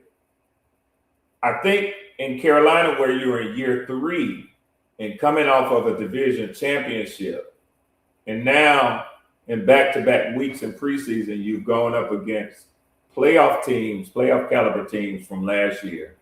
The showing has been poor. It begs the question. What you mean by that? 2 consecutive weeks, because Arizona didn't make the playoffs last year, and yesterday was just a joint practice. We haven't even gotten to the game Friday, Red. So I think you kind of misspoken right there. No. He's used to living in that bubble. Hold 1 second, because nobody said that we had a poor showing or poor practice yesterday. I think you putting a little. Yeah, I think you spreading it on a little too thick there, player. He got a lot of dip on his chip. Well, like Will, and I didn't care to argue point for point with him. I heard him, but I didn't care to come back point for point where he says that Tua didn't throw the ball past the line of scrimmage, which is inaccurate. But I was being sarcastic, Well, Red. but hold on, Red. So in all fairness, that's Y'all between let me you and finish. Will. I'm just asking you a question. Tony, I was I'm going just rebutting somewhere. against what you I said. was Go going ahead. somewhere. And where I Go was ahead, my going friend. is Go ahead. like ahead. Will, I'm everywhere. I hear, I read, I see everything. And in particular, I concern myself with what is going on with Tampa Bay, with Carolina, and with New Orleans outside of my own football club, because those are my closest competitors, teams I'm going to see twice a year. Now, like Will, who went and heard reports and saw things about how poor Atlanta showed up in Indy yesterday, I too have seen the reports of how poor Carolina showed yesterday. And Tony, I was accurate when I said poor showings in consecutive weeks. I didn't say preseason games. You are correct. Y'all haven't played Jacksonville yet. But I said in consecutive weeks against playoff teams from last year, which would be Buffalo and Jacksonville. That's what I said. Well, yeah, I know that's what you said, and I may have misheard you, but I still believe at the end of the day there was not 2 consecutive weeks of poor play. The defense didn't play as good yesterday, but the offense played pretty good, even though they started off slow. They things heated up and they played pretty well yesterday. So I still disagree with what you said. Okay. All right. Duly noted. Yeah. And Rashak said Red. I said they played like they didn't care.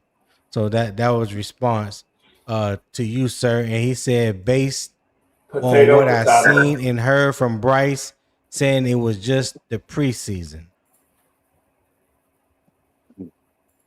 Go ahead, So Red. You want to respond? He contends with my interpretation of what he said, but then he offers up an excuse for what he said. Okay, I'll let y'all be the judge of that. I'll let y'all be the judge of that. Listen, I don't necessarily agree. I feel like yesterday was a poor showing. I feel like they started slow, and I think that's what the media has even put out there. They didn't say it was a poor showing because he threw a few touchdowns yesterday. So I think the exact media output from both sides of the beat writing sources said both offenses won the day. Is exactly what was said. Well, that's what I read too. That was from Jacksonville's beat writers and from Carolina beat writers. Both offenses won the day. So, of course, inside of other spears and circles, if every pass wasn't a touchdown and everything wasn't perfect, the world is coming to an end. And that's what happens in that whole echo chamber with all of the insurgents and the turncoats. So that's. I'm sorry about that, Tony. That's the last shot, man. I'm sorry. You good. Nick, you can go first on this one. What do you believe the communication breakdown is showing up most in the red zone coverage? In the middle of the field against tight ends. The safety? In the middle of the field. In the middle of the field against tight ends. So it could be the safety that's supposed to drop down and cover them from a certain point. But at the end of the day, that's where most of our miscommunications are happening. That's where the miscommunications happened last year. And I understand that Red might not understand that it ain't. At the end of the day, Devin Lloyd can't cover both sides of the fields if you're playing quarters. So, yeah, I don't know. It to me, it's literally they picking us apart in the middle of the field. So nobody wants to throw to the outside because JC and Mike Jackson is out there. So They just figured if we can't throw it to the outside, throw it to the inside. Well, I would say that Jacksonville probably knows how to play Devin Lloyd better than anybody in the NFL. And the danger with that is, teams that will face you will look at what worked against your defense. And, Talking about the Jacksonville film? Teams are going to take. Okay, so y'all play the Chicago Bears first.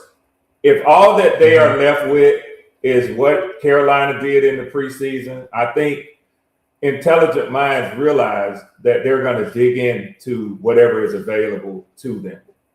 So yeah, that would include Jacksonville, Buffalo, Arizona. No matter how unimportant we think it is, those coaches are going to take whatever measures are available to them to put together a game plan for week 1. Okay. Well, what you got? What you think? Where's the communication breakdown showing up most in the red zone coverage? I think it's in the back half, man. I think I don't know if it's Devin. I don't think it's Devin Lloyd. I think that the offense, the secondary is trying different cover packages or different techniques or capabilities, because if they're able to get into the red zone and Trevor Lawrence is completing those passes for touchdowns,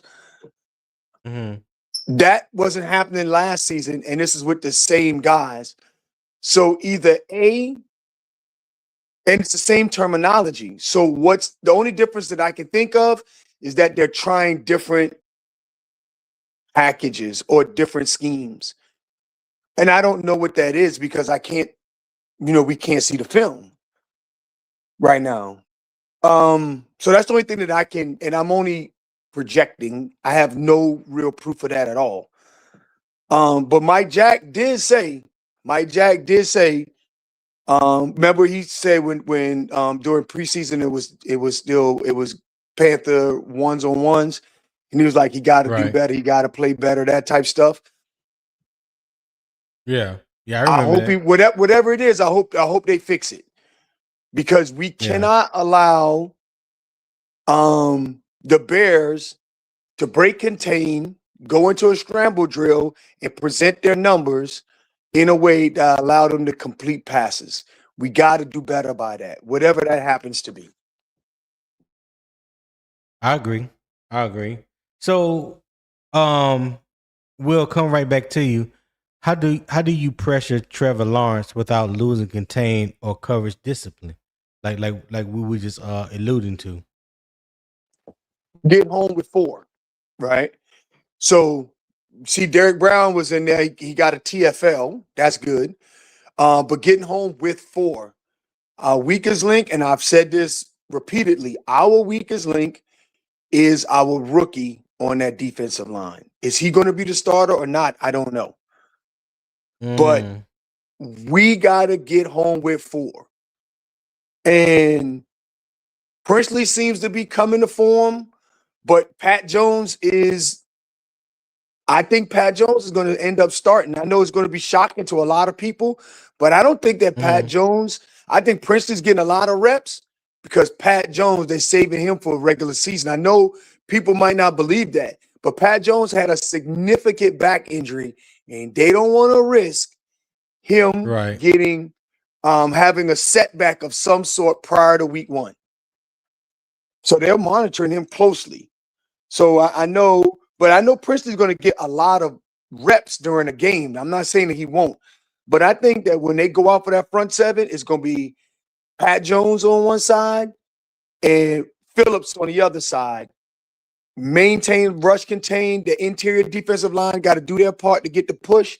And if we do that, I think things will be a lot better in the middle of the defense and in the back half. All right. Ray, what you got? I'm gonna ask another question. Follow up on that too. Yeah, you can go ahead. I thought I had already responded, but you already responded. Okay, my fault. on that one. On that one, I did. Okay, Nick, did I get you? What you talking about? What are you talking about? Trevor Lawrence. How do you pressure Trevor Lawrence without losing contain or You got to get coverage home before. discipline? I mean, a lot of people. This is what I'm saying. Like, I'm actually a little bit tired of Evero's passiveness. But at the end of the day, what a lot of people do everybody is. This defense is predicated on getting home before. And I mean, so we'll say everything that you need to say. We have to get pressure with 4. And if you get pressure with 4, that also does create opportunities for you to send blitzes on it. But at the end of the day, we initially need to be getting pressure with 4. And I don't know if I don't think Prince is going to start. I think Pat Jones is going to start. I mean, at the end of the day, the only reason that Nick Scorton got out there was because Pat Jones got hurt. Yeah. It ain't like the dude is a bum. Right. He got hurt. This is a good question to ask. I didn't even have this on my list of questions, but this made me think of it because with Cam Jackson out in the concussion protocol right now, you tell me, Nick, you go first with this one. Do you want to see more of the 4-2-5 on first and second down, or you want to see more of the 3-4? And if it's 3-4, who would be your 3 interior defensive linemen that you would like to see? So I'm gonna answer my own question first. I would definitely like to see more 3-4 on the base downs, and I would like to see Derek Brown and Lee Hunter at defensive tackle and Bobby Brown in the middle. What you think, Nick? I'm well, I don't know. I mean, it's all dependent on the teams that we play in the personnel packages that we see. I'm not really a fan of base defense anymore.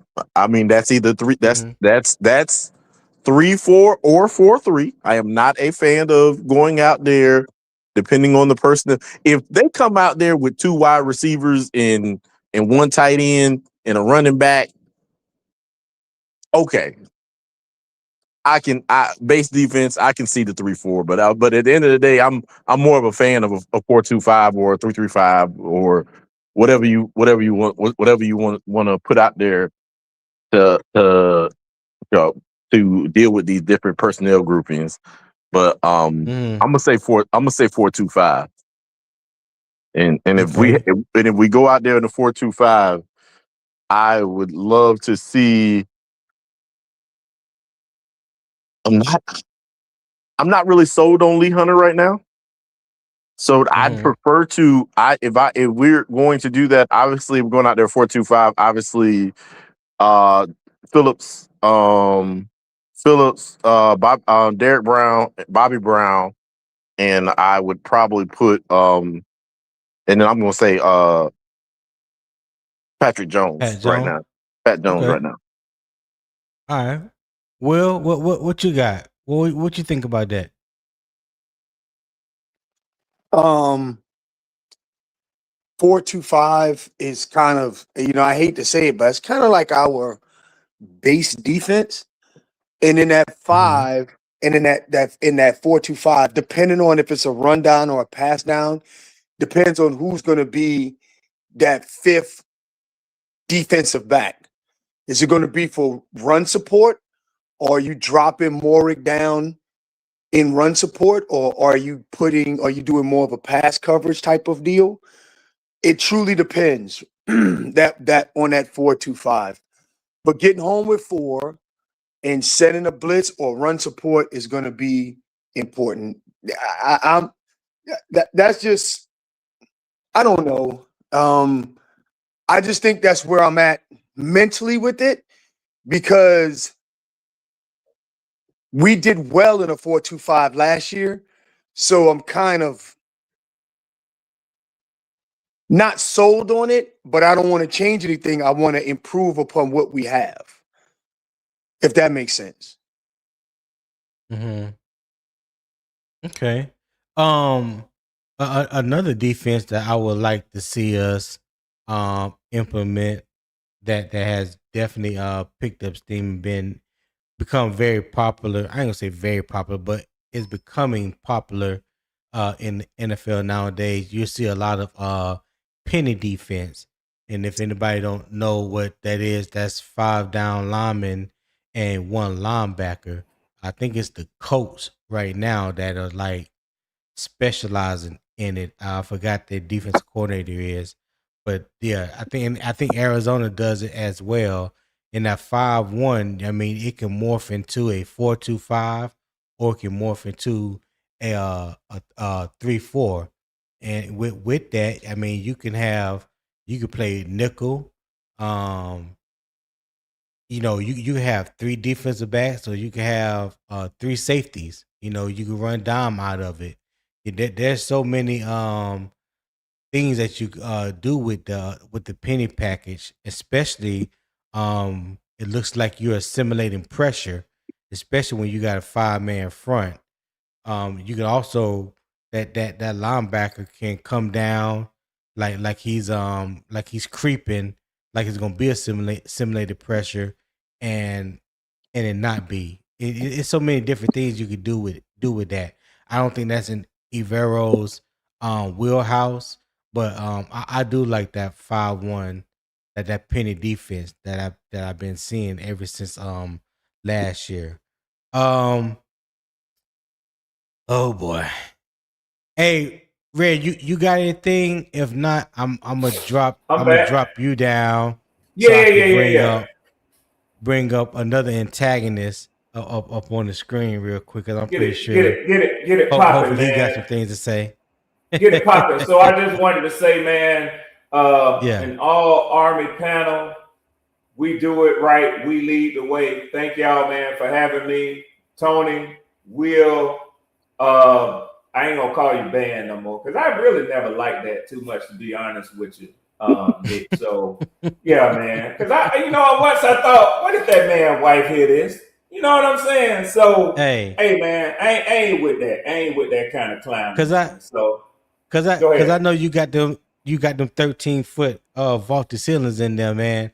Hey, leave a donation to the PayPal, man. I'm trying to put some hinges in the door in the building fund. I'll send mine in a super chat. I don't have PayPal, man. So you ain't got to have PayPal. Just click the link, pull out that old trusted debit card. You know that's what I'm how saying? it works? And that's all you gotta do. You ain't gotta have no PayPal. I never even tried to send anything PayPal. So you should try it more often. You can get practice right here on this channel. He said try it more often. Okay, all right, man. Dang. What's really going on, man? Well, hey man, I appreciate enjoy you, it, brothers. Yes, sir. Appreciate you always, man. You know you always welcome over here, dog. Yes, sir. I'm gonna look out. Yeah. All right, y'all. All right, man. Peace. All right. And let me just bring up the man that I don't even want to call him the man of the hour. I'm not even about to give him no introduction like that. Howie, what's happening? Fellas, yo, I kind of feel out of place there a little bit. I feel a little bit out of place now. You should feel out of place. Yeah, why you feel out of place? Well, first off, I want to thank you guys for serving, man. And that's why I feel out of place. Appreciate I've never been in the military. Red, all you guys, man. Y'all got your son in the military? My son is in the military, but I've never served. Listen, you serving right? Hey, listen. No disrespect. No disrespect. I hopefully nobody takes this as disrespect. What I'm about to say. Okay. When your family members when you got family members in the military, you serving right along with them, because your family your child can be sent to do something that you not necessarily understand, and lose his life. So at the end of the day, it's respect all the way around, even for the family members. He'll be going back to Fayetteville here next month. He's been out, on the fraternity stuff. So he'd be going right back, jumping out of airplanes, man. You know what I'm saying? All right, now you talking my language now. Yeah. We know you like Vietnam. Yeah. Yeah, you talking my language now. Yeah, yeah. So Yeah, and he Tony, all about falling out of airplanes. Perfectly good airplanes. He all about it. yeah, Perfectly good. congratulations, my boy. Yeah, they ain't that good. They ain't that good. You're right. He just found him a 3-bedroom house, out there. So congratulations to him. Okay. So Congratulations to the doing young very man. well, doing very well. But yeah, I heard y'all talking Well, about these different. what's on your mind, Howard? Well, I heard y'all talking about these different defenses now. I like the 4-2-5. That's the closest thing I'm gonna get to the 4-3. And you could do anything with a four Mm-hmm. three. Also, you got different things you can do with it. That's the closest I'm gonna get. I'm a down. I'm a front four. You know, hand in the dirt man. That's what I like. And I know Okay. times have changed, and Nick has stressed that to Old me. school. I know it. Yeah, I know it. I've seen it, but I feel like that down in the dirt really can stop a run game. That's how I feel about it. It really does.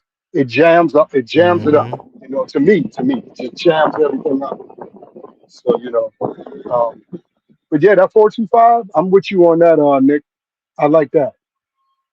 I can rock with that. Well, the 4-2-5, the benefits of it really is because when you playing that safety that's in the box that's playing that hybrid position, Hmm. whether he's playing linebacker or nickel corner, he could be playing safety. Like there's like 3 or 4 things that Things you can do. Yes, yes. some people call it a star, some people call it a joker position. Mhm. But I guess people need to really pay attention to understand Trayvon Merrick's weight in gold from playing that position. You know what I'm Mhm. saying? We wouldn't be able to play the 4-2-5 if we didn't have somebody like him playing the position, the star position like he does. And it Right. allows you to match up with teams nowadays that are being more athletic from the Hmm. tight end position, whether in 12 personnel or 13 personnel. You got a safety that can come down and hit like a linebacker, but Hmm. has the speed and agility to cover like a corner or a safety. So And see, that's where their versatility really right. steps in and shine. So you watch it like on teams like Carolina, Seattle with Nick Emenwari, Buda Baker in Arizona, Buda Baker, yeah. um, Trent McDuffie, that used to be in Kansas City that's now with the Rams. So yeah, that 4-2-5 Hmm. and the days of that 4-3 is pretty much over with. You know what I'm saying? Yeah, yeah, You're gonna yeah. So, always you're gonna always see more of the hybrid. You know what I'm right. saying? You're Yeah, always gonna see more of a hybrid. Yeah. yeah. Like I said, I always say every year the NFL gets soft for me. But I was going to elaborate on that. So we Okay. have Simmons. We have Simmons. you know. And I'm gonna tell you one thing about Simmons. He's a damn good tackler. I don't know if y'all pay that any attention. He's a damn good tackler. Okay. And he can lay the word Isaiah too. Simmons. Yes, sir. Absolutely. He would fit perfect. What you was describing just now, that's him. That's Mhm. him. In the Well, box, well, linebacker position, or yeah, go ahead. Well, no, all I'm gonna say because I mean that's how I envisioned him coming out of Clemson because he was too big to play safety, but he had the speed to, and you know, He's too small to play linebacker.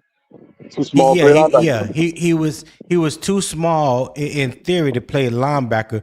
My thing with him playing in the box like that, I don't think he was aggressive enough to be as Right. big as he is, 6'3", 6'4". He was like Hmm. 240 pounds, 245 pounds, something Hmm. like that.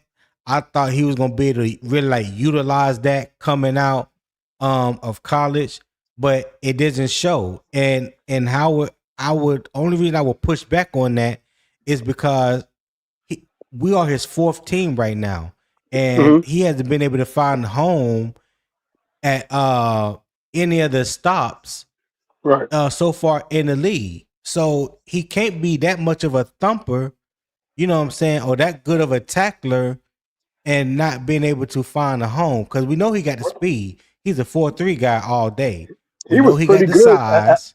At Arizona, he was pretty good. He was good at Arizona. That first year, but in my opinion, what I think they messed up at is when they start trying to put him in too Move him much of a around. hybrid role and then let him just concentrate on one thing. Right. Right. Look, hey, Tony, Go ahead, just to Nick. give you an Go ahead. example of that, the reason that Hassan Reddick wasn't what we thought what everybody see him as now before is because they decided that they thought they could move him inside as an inside linebacker. I don't know what it is. I don't know who it is in that Arizona. They don't. I don't feel like they handle people with these that have these abilities to be hybrid players very well. And that's just my opinion. Because you remember, go ahead. Because y'all remember Hassan Reddick, they had him playing inside for 3 years, put him outside for 1 year, and he exploded. Oh yeah, that is true. That is true. Yeah. What was that? What was that Arizona did him wrong too. What was that safety name that was over at Seattle? Strong safety. What was his name? Big, tall, strong. Back in the days. Yeah. What's his name? Cam Chancellor. Oh my God, boy! Cam Chancellor was a tweener too. Ooh, God. Yeah. God, boy. Yeah. But I'm gonna tell you this right now. Nick Emmenward better than Cam Chancellor. I say with whole chest. Yeah. Well, Cam Chancellor was a liability in coverage. That's what he struggled at. Nick Emmenward, he's good in coverage. He's good against the run, blitzing. Like, I mean, he can really do it all. Yeah, he's the most complete safety I've seen in a long time. So let me ask you guys this question, and Howard, you can go first on this one since you're the new guest on the panel. What would actually show Carolina fixed it on Friday, even if starters sit? What would you be able to look at Friday and you say, you know what? I believe the Panthers fixed it, even if the starters sit. Moving the ball on offense. You know, that part, moving the ball on offense, even if the starters sit, just moving the ball. Maybe a little bit more defense because we did get at Allen last week a couple times, maybe 2 times, something like that. But if we get at the quarterback a little bit more, you know, I think we'll be all right. But just moving that ball, man, putting some points up on the board, you know, that'll show me that, hey, they fixed something. They did something. They changed something. Okay. Hey, Will, what you got, Will? Or is he? Yeah, I had it. I'm sorry. Oh. Yeah, I had it. I was talking on mute, man. I do that so much. What's man. up, Will? Hey, what's up, man? Ain't not much. Hey, listen. Even if our starters are not out there, I like we got to move the ball, and I want to see if Chandler Zavala is out there. Are you gonna get your ass whooped again? Because if you are, we know where we stand, and I hope that they take measures to mitigate you as a liability in the interior offensive line. He won't be on the squad for sure. He probably won't make the squad if he gets tore up like that again. Great. That's what he needs to be. He needs to be gone. Period. I don't even need no more evidence. Right. I don't need to see him no more neither. I don't want to see that. Okay, that was stupid. Yeah. It looked bad. I could go out there and get tossed around like a rag doll. Shit, I can do that. Hey, Howard. They said he was out there taking second team center snaps. Why would you do that? Yeah, how you feel about that? How you feel about Chandler Zavala taking second team snaps on the center with Kenny Pickett yesterday? I don't know. He downgraded himself. I don't know, man. I don't care if the guy's here or not. They can make him kick rocks or something. Just get rid of him. I don't want nothing to do with that guy. Straight up, man.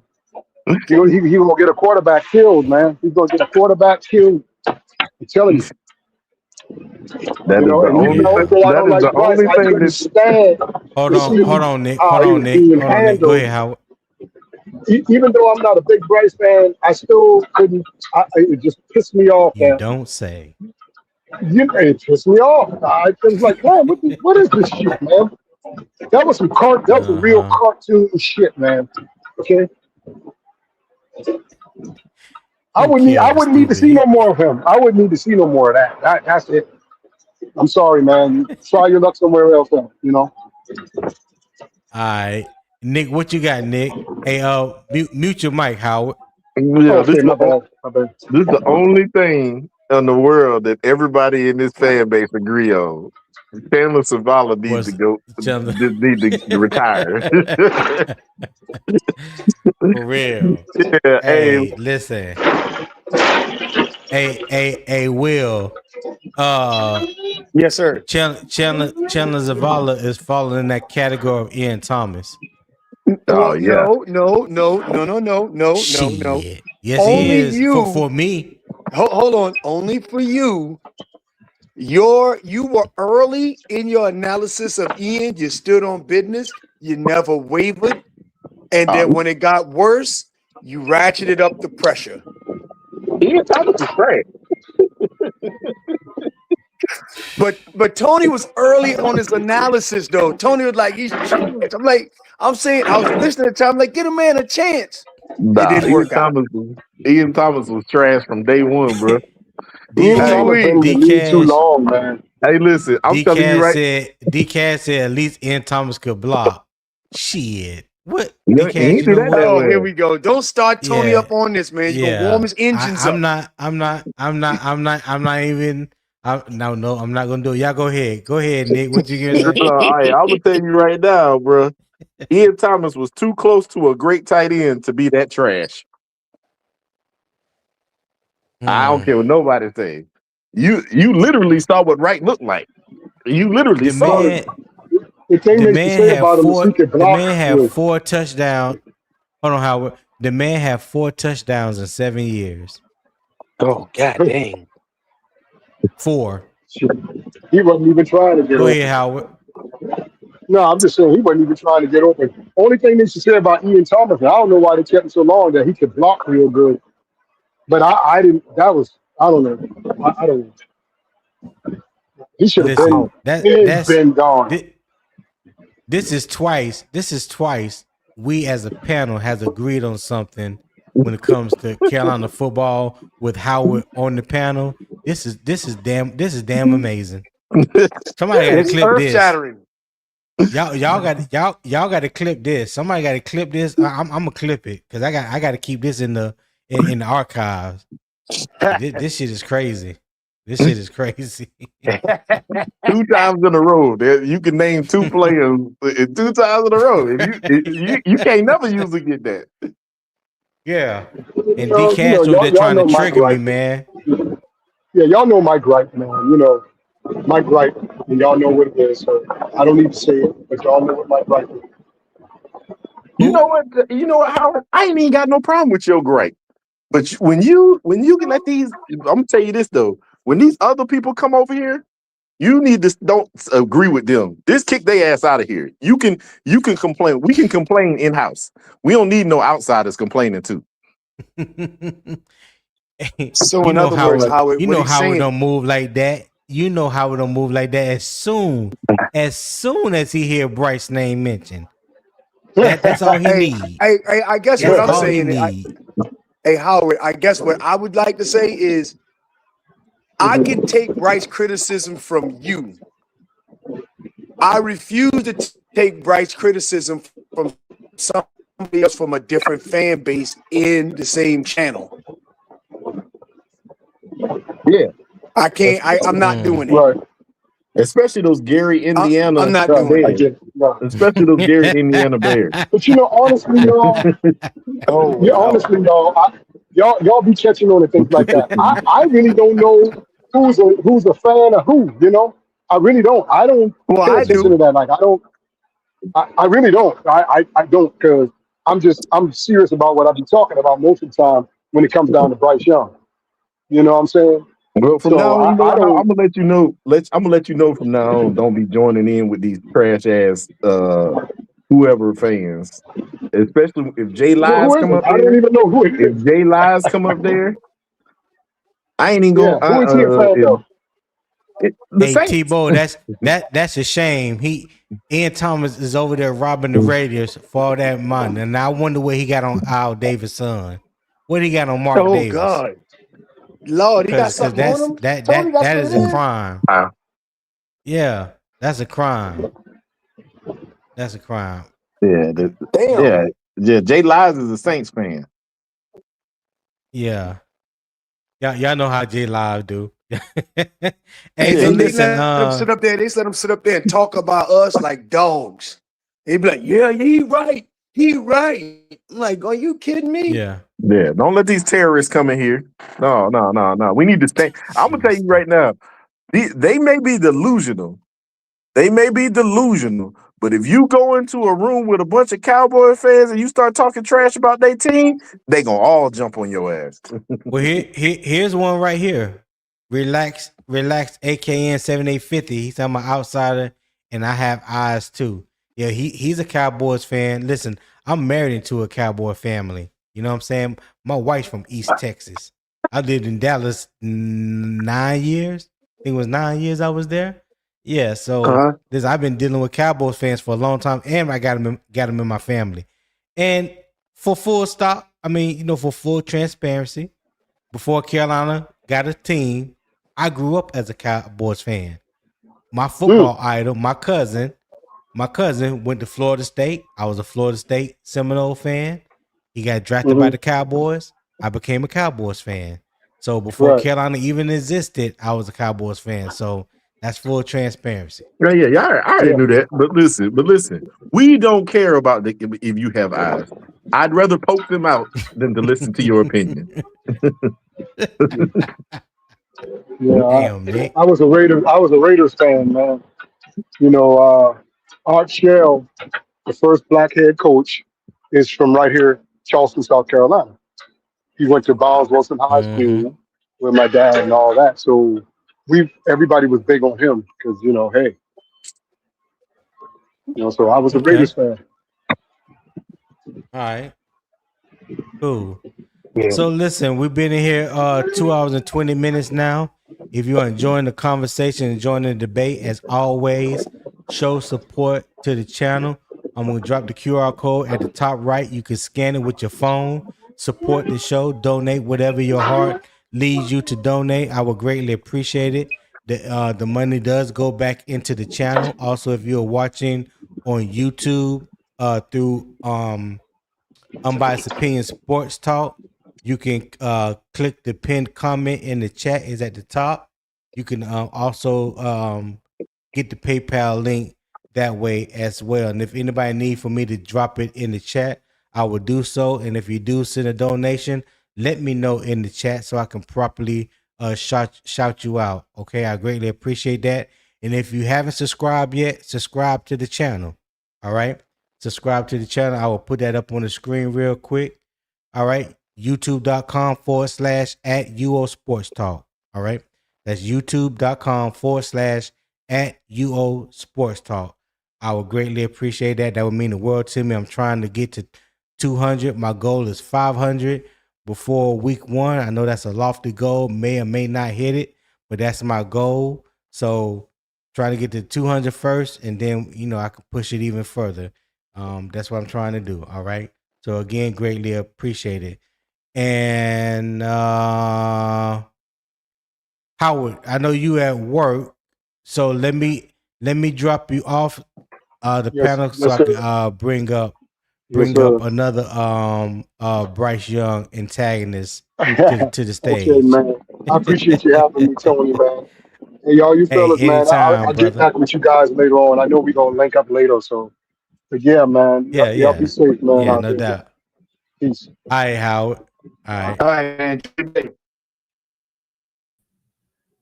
Doggone Professor X Charles Xavier. What's going on? Oh man, good morning, Tony. Man, thank you so much, man, for just having me on. This one Man, I'm sound more just a like Quantum than listener, me. huh? He He sound sound more like like Quantum. Quantum than me. Oh, word. Oh, word. Oh, okay. Well, look, Pete. Let me find out, man. You know, there could be more than just one intellectual Negro. What the? It could be more than one, man. But nah, like, Oh God. don't get What's me going wrong. on, You know, Charles? what's up, man? I mean, you know, I know at times I'm in the chat and I'm trolling, and you know, I make Sometimes. sometimes. You mean all the time. Exactly. hey, that's an understatement, Nick. That's an understatement. Listen, listen. The first name that Unc said was a hater was Charles. was Charles. First name yesterday. Dang. Yeah, Hey, man. Charles. Yes, sir. You ain't got a lot to kick it. If you hate him in the chat, hate him on the panel too. It's all Well, you good. know what? I'll say this, man. Honestly, I just want to win, man. And really, I don't have a issue with Bryce Young, the man, the person, the you know, I don't have a issue with him on that level. And really, I don't have any problem with him. It's just that for me, I feel like, you know, drafting a game manager number one, a game managing quarterback number one. I don't know. I'm just not. I feel like we have a owner that is enamored with Bryce Young, and He probably is. I think you're right. you know, and and it's one of those things that it's like, okay, because it is his team, we got to roll with him. And so I came here this morning to say this, and I can't believe I'm about to say this. I can't believe I'm Oh about to say shit. Hey, this. clip it. Oh, here Oh we Lord, I go. can't believe I'm about to Let say me, this, but yeah, let me write the time down. okay, here we go. I came here this morning to present ways this season that we can win with Bryce Young. Okay. Okay. Go on. Okay. So, based off of his most successful season last year, if we want to win with Bryce Young, all right, the number one thing that we have to have a strong running game, point blank, period. No ifs, ands, or buts about it. We got to have a strong running game, number one. I agree. Number two, offensive line, we got to let those boys eat, meaning that get them going first, meaning start the game off. I'm not saying Hold yes. hold your thought right there. Hey, shout out to Gerald Stick Jones for that PayPal gift. I greatly appreciate it, my guy. And also shout out to Robert Foxworth for the PayPal gift. I appreciate both of you gentlemen supporting the channel, showing love. Like I said, the donations will always go back into the channel. I got a couple things lined up that I'm going to bring out maybe tomorrow at the game. If not, it probably be next week. So, you know, let you see and let you know that your money is being well spent when you donate to Unbiased Opinion Sports Talk. But again, I appreciate you guys. Go ahead, Charles. Yes, sir. Thank you. And you know, we have to have a offensive line, especially our guards. They have to be healthy. They got to be healthy. I agree. Also, we need bona fide, healthy, pass catching running backs. We have to. We have to have multiple pass catching running backs. Why? Because we have to give Bryce Young comfortable options. We have to give him comfortable check downs, efficient check downs. It's like I kind of jokingly, I commented last night, like I said that, like, basically Bryce Young reminds me of a little man Jalen Hurts. Oh God. Y'all He's got a to stop little with them. man Listen, Jalen stop Hold Hurts. on, it. Nick. Hold on, Nick. Hold on, Nick. Go ahead, Charles. Go ahead, Charles. In my personal opinion, Bryce Young is a little man Jalen Hurts. Okay. But If you can elaborate on that a little bit. What you mean by that? okay. Let me explain. All right. So Bryce Young, if you notice, the best games he played last year, he was the ultimate orchestrator. He was kind of behind the scenes, checking down, hitting guys, like going through reads. Not really too many flashy deep ball, deep passing plays, but just managing the game, right? Just letting it come to him, checking in, checking out of certain plays, having that real flexibility to really call things out, to really audible, and then to really kind of orchestrate that whole offense. And so also, and I'm hoping that someone like Darren Waller can hopefully integrate himself with Bryce Young. I think it's extremely important for Bryce Young to get a connection with Darren Waller. Okay, Darren Waller is a matchup Facts. nightmare. I agree. He has to get a connection with him. I don't care what they got to do. You got to get a connection with him. And then last but not least, I'll say this: defense. Hey, Charles, this is going to be a long-ass clip. I just want you to know that. I know it will be, man. I know, man. But you know what? Honestly, man, Tony, man, at this point, I just want to win, man. And I'll be honest. I feel you. Like, if it means that we got to roll with Bryce, then I'm going to swallow my pride. I'm going to roll up my sleeves. And we gonna go to work, and we gonna roll with Bryce, you know. And and so with that said, defense, we gotta have a pass rush. I'm putting this on my Facebook page. Oh my gosh, yo, dang. Okay, we damn. Hey, so let me ask you this, Charles. Yes. So yes, we went 8-9 last year. We win the NFC South. We have home field advantage, first round of playoffs. So this was Bryce Young's first ever game in the playoffs, right? If you were to look at Bryce and the last thing that you saw of Bryce, and you had to determine whether Tony, you thought the trajectory of the team was going up or going down. If you had to just base that off that last game against the Rams, why you asking me this which way would you go? Oh Lord, why you asking me this question? Are you intellectual? Because you intellectual. You know what I'm saying? Hey, why you asking me this question, man? Okay. Oh man, y'all, ooh, boy, y'all slick. Okay, all right. Now, Charles. Now, I want to preface this by saying you said yes that all you want to do beyond all things is win. That's what you said. Okay, so go ahead, sir. Oh man, y'all slick, man. Y'all some I'm slick gonna chop Negroes, this up man. by about 3 or 4 shorts. Oh man. Okay. You know what?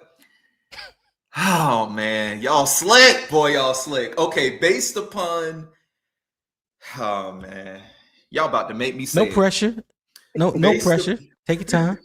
Let the Lord work on you. Keep coming. Let the Lord use me. Oh man, Let him use you. Oh man, let him use you. Tell the truth and shame the devil. Tell the truth, shame the devil.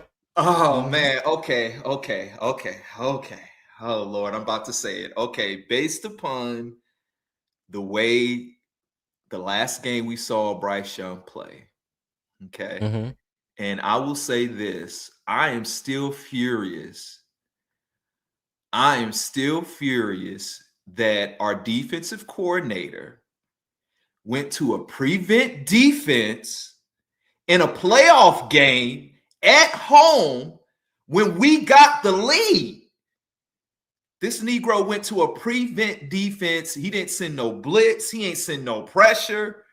It's like, bro, like all around the world, same song. Just say it. Just say it. You got it, Charlie. You got it. There it is. The organist playing in the background. Let him Keep it use coming. Let him use it. Hey, lay your burdens at the altar, son. Just lay your burdens at the altar. See, man, that is okay. All right. Based The upon truth will set you free. y'all slick, man. Based upon based upon the way the season ended, if Bryce comes and see, this is the big if. Okay, this is the huge if. If Bryce can start the season the way he finished it, we can finish the season. Oh my goodness, we can finish. So even it Why y'all sounds trying like to make you're me even say it, having man? you're having trouble even altering the question. So the question was based off what you saw in that last game against the Rams in the playoff. If you were to judge the trajectory of Bryce Young based off of his performance, would you say it's going up or going down? It's simple, Charles. Come on, from one intellectual to another. There's 4 intellectual brothers here on the panel. Don't disappoint us. Don't disappoint us, Charles. Don't do that. Oh mercy, man! I guess I'm about to go to the dark You side. didn't heard me man. say this about 50 times. It's going up, man. It's going Thank up. you. He did improve last year from his rookie season. Won't he do it? To his second season, to his third. He did. Oh boy, y'all something else, man. That ain't hard to say. Listen, all you doing is telling the truth. All you are doing is telling the truth. You got a whole weight off. You got a whole weight off your shoulders just telling the truth. Do you know how hard that was for me to say that this morning? Don't you feel better now? Don't you feel better? I don't know, man. I Hey, feel torn. my therapist has always told me, I've had a therapist for like almost 14 years. She said it feels so much better when you just let it out. The longer you let it bottle inside of you, long as you keep it in that bottle inside of you, the pressure just it hurts. It hurts. Yeah. You don't want that pressure to burst on the inside. Hey, just let it out. That's all you gotta do. Hey, you know what? I'm gonna say this, Charlie. It ain't no disrespect, but I think you was defrauding us in the first place because you sound like too much of a happy-go-lucky type guy to be out here with all this negativity. No, I mean, I am though. I am though, man. I am a very positive, a very don't do it no more. See, you was defrauding the government. I am, man. But it's like, but you know what? But you know what's hard now? Hey, what's hard now though, Charlie? Yeah. Is not only did you say it on the panel and amongst us, you got people in the chat. They're gonna remember this, Charlie. I know. So you ain't gonna be you're not gonna be as safe in the chat as you once were. Cause it seemed like you was on one side. But now they're gonna say, oh, Charlie true colors have come out. And now we just don't know if we can believe what he say when he types. I just want to win. You know. Yeah. Yeah, they're gonna say, hey, look, they're gonna call you a good talking nigga. That's what they're gonna say. Hey, I know. Papa said how much for Charlie's head. I just want to win, man. Hey,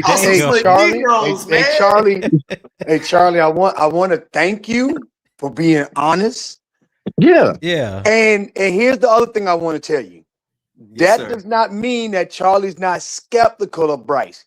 He's just saying that if he's just merely saying that the trajectory is going north, and if the trajectory continues, he's on board. That's all he's saying. He's not running around with the BS of this is the worst thing since human existence. Wait, Will, look at Eternal. Eternal said, I'm gonna tell 336, Charlie, you're a turncoat. No, don't do that. Eternal, don't do that. Nah. Hey, look, Charlie, listen. If he come for you, listen, I got your back. Turncoat, listen, because I might be. God. I might be one of you, a good talking Negro, but I'm the only thing about it is I'm rough around the edges, and I ain't got nothing. I'm a little uncouth. Yeah. Hey, real quick, and Will, you can get back in. Hold on, Will, real quick. Hey, shout out to QJ Smith 23, became a YouTube member. Hey, I appreciate that. I know CJ would appreciate that as well. I don't know if he's listening in right now, but I would definitely let him know so he can give you a thank you for becoming a member on his channel. All right, go ahead, Will. No, this is what I'm talking about. Exactly. I don't expect for Charlie to be wearing no Bryce jersey or whatever the case may be.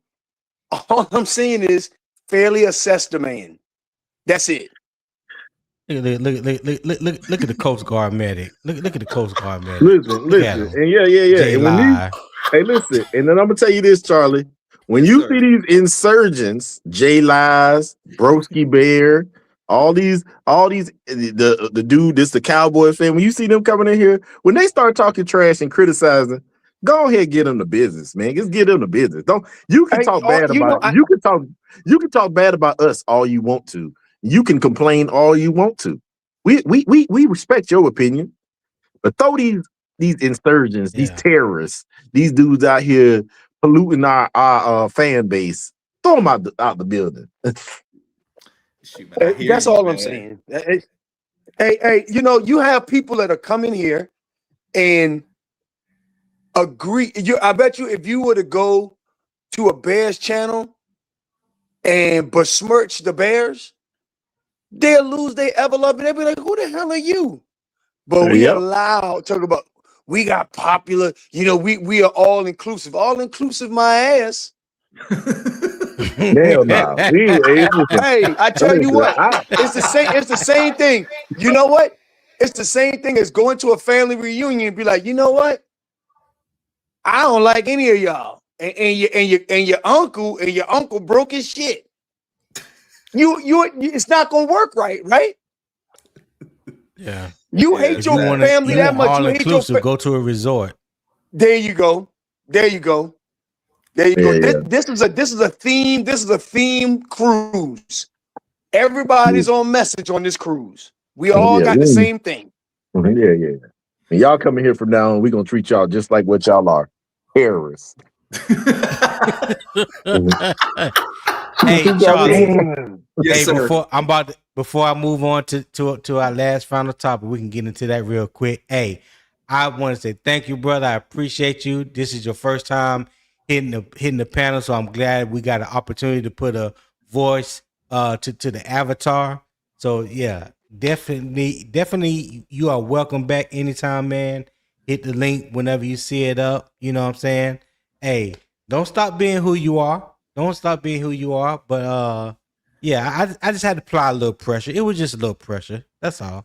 You know what, man, Tony, man, thank you, man, so much for just giving me the chance, man, to come on. And again, the pressure, it's needed. The pressure makes, diamonds. And really at this point, man, I told myself, I said, well, if I'm across the line, if I'm going to get on and say this, I guess I'm going to have to go all the way. So with that said, I just want to win.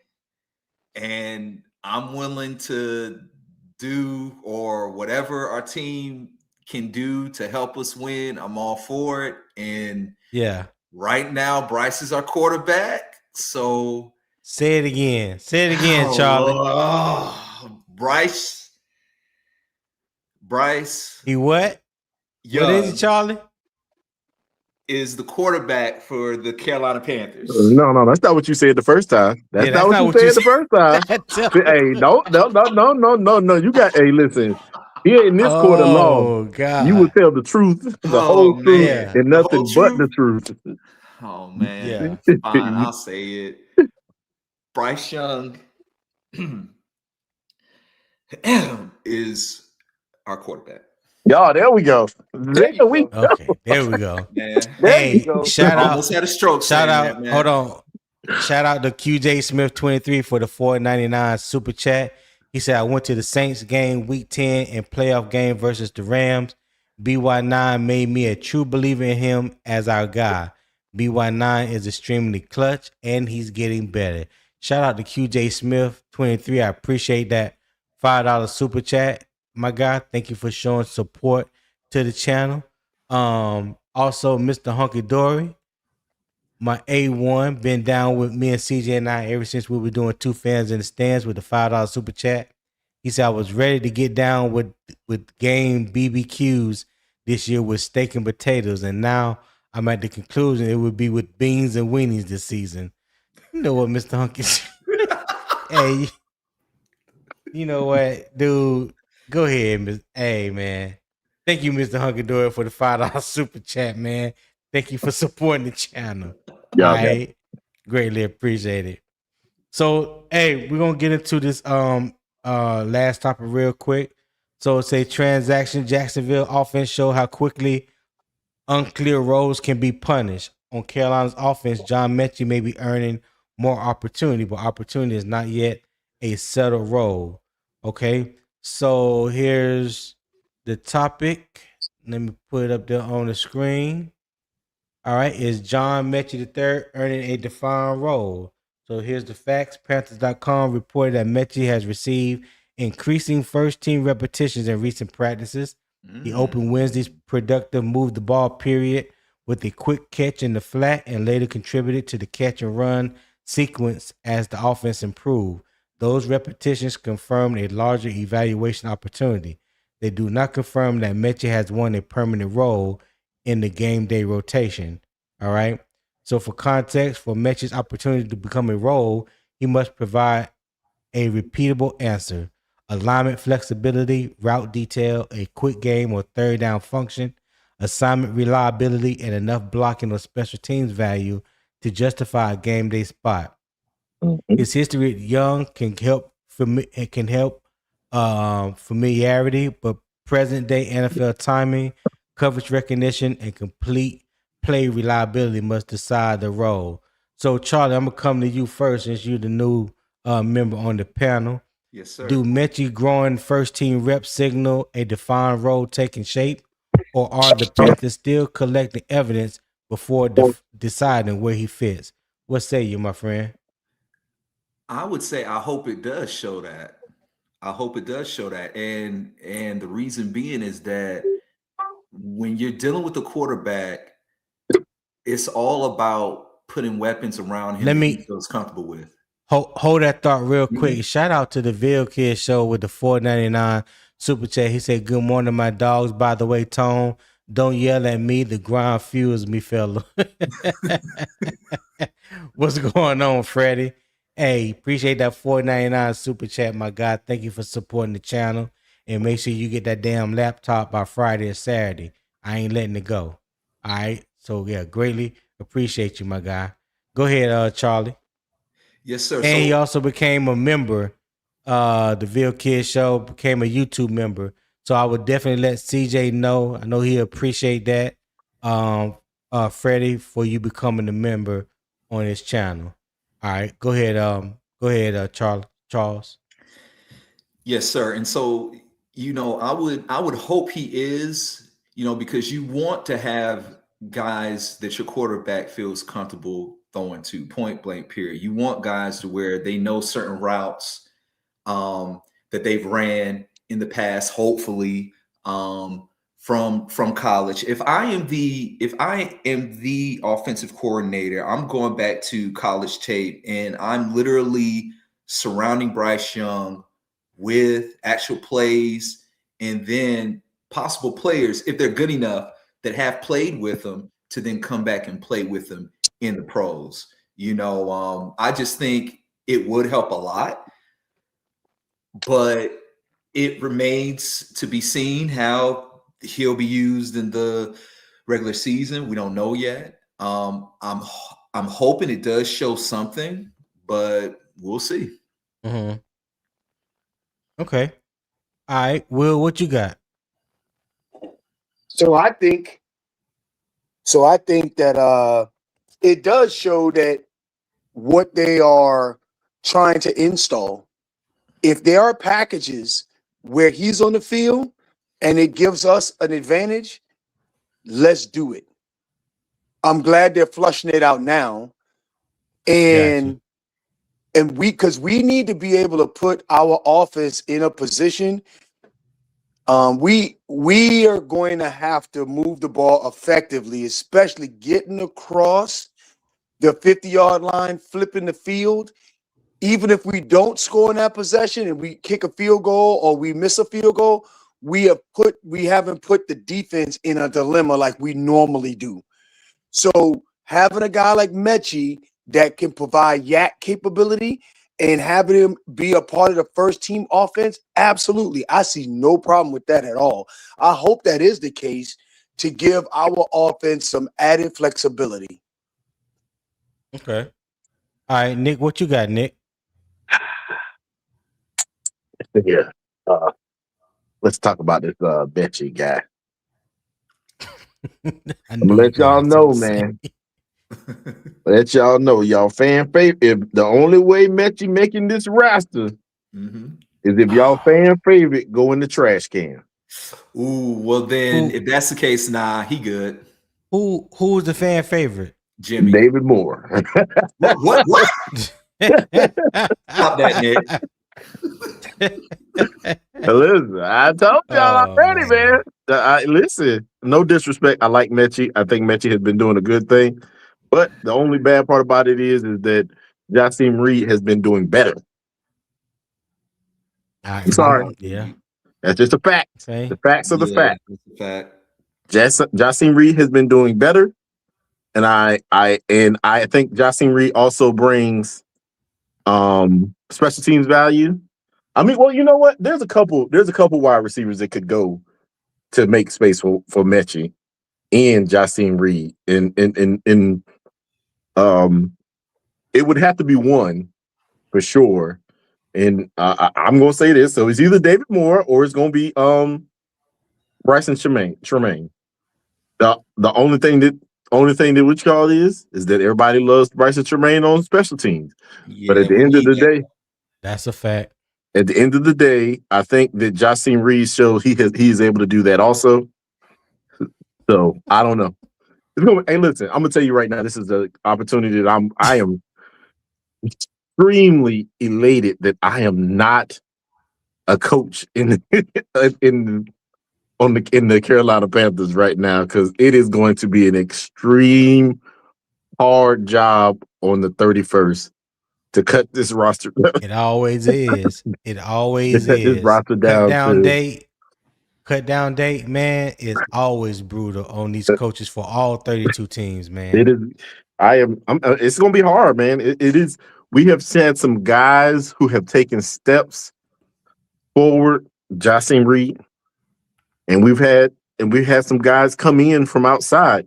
Metchie come in from outside, and I just don't see. People say, "Oh, we might keep 8 wide receivers." We're not keeping 8 wide receivers, dude. We are not keeping 8 wide receivers. So let y'all know that neither. We're not keeping 8 wide receivers. And I'm going to tell you one thing that you may hold that thought right there, Nick. Hold that thought. Shout out to the real HH Entertainment 9841. He said Fans Edge just posted Tet stitched blue jersey. Okay. So I know Will would definitely love that information. He probably already on the website, knowing Will collecting jerseys and shit. Hey! You sound like you're jealous. Oh no! I mean, that's the way it sounds. No, sir. You know what I'm saying? No, because sir. I was sitting here minding my business, listening to you guys talk. So Will over here collecting jerseys.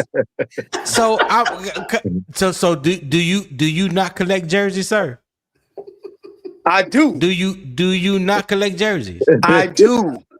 So where the lie at, Craig? Where the lie? No, the way you said it was like you was jealous. I didn't say you was lying. I said you was jealous. All right. Well, you go ahead and collect the jersey for a man that ain't gonna be here in 2 years. Go ahead. You hold on to that. You just like you got your dang on Ian Thomas jersey, and you gonna wear it to the game we're going to. SC sent me a picture telling me I got something for you. a signed autograph of Ian Thomas on his keep pounding chain. Exactly. I ain't gonna tell you what. I ain't gonna tell you what I said to him. That's private. Hey, you know what? All I'm saying to you is when you gonna wear an Ian Thomas jersey when you fly out and come and watch Cam Newton get inducted into the Hall of Fame. We're gonna sit right next to each other. I just want to know how that. I just want to know how that's gonna happen. How am I gonna get the Ian Thomas jersey on? Explain that part to me. Hey, the logistics, we're gonna figure all that out. We got it. We're gonna work through all of that later. Yeah, okay. We're gonna work through it. But anyway, I'm sorry to derail you, but you know, you the one came through shot at me because I collect jerseys. Hey, I ain't got no problem. Hey, collect all the jerseys you want, OG. Thank you. Yeah.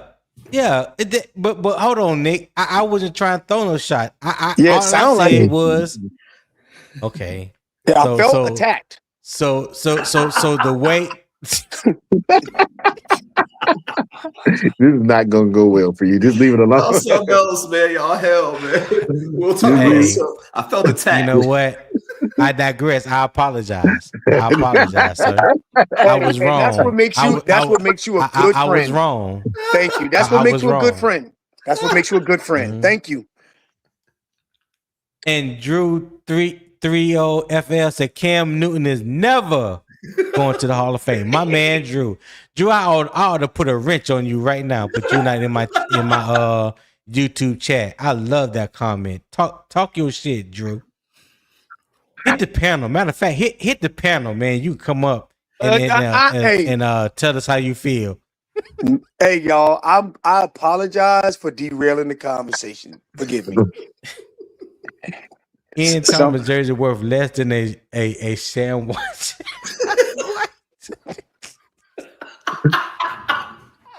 God. Oh. Why you say the shit wild top? I didn't even know he even had a jersey for sale. You know what I'm saying? Hey, well, y'all buying knockoffs.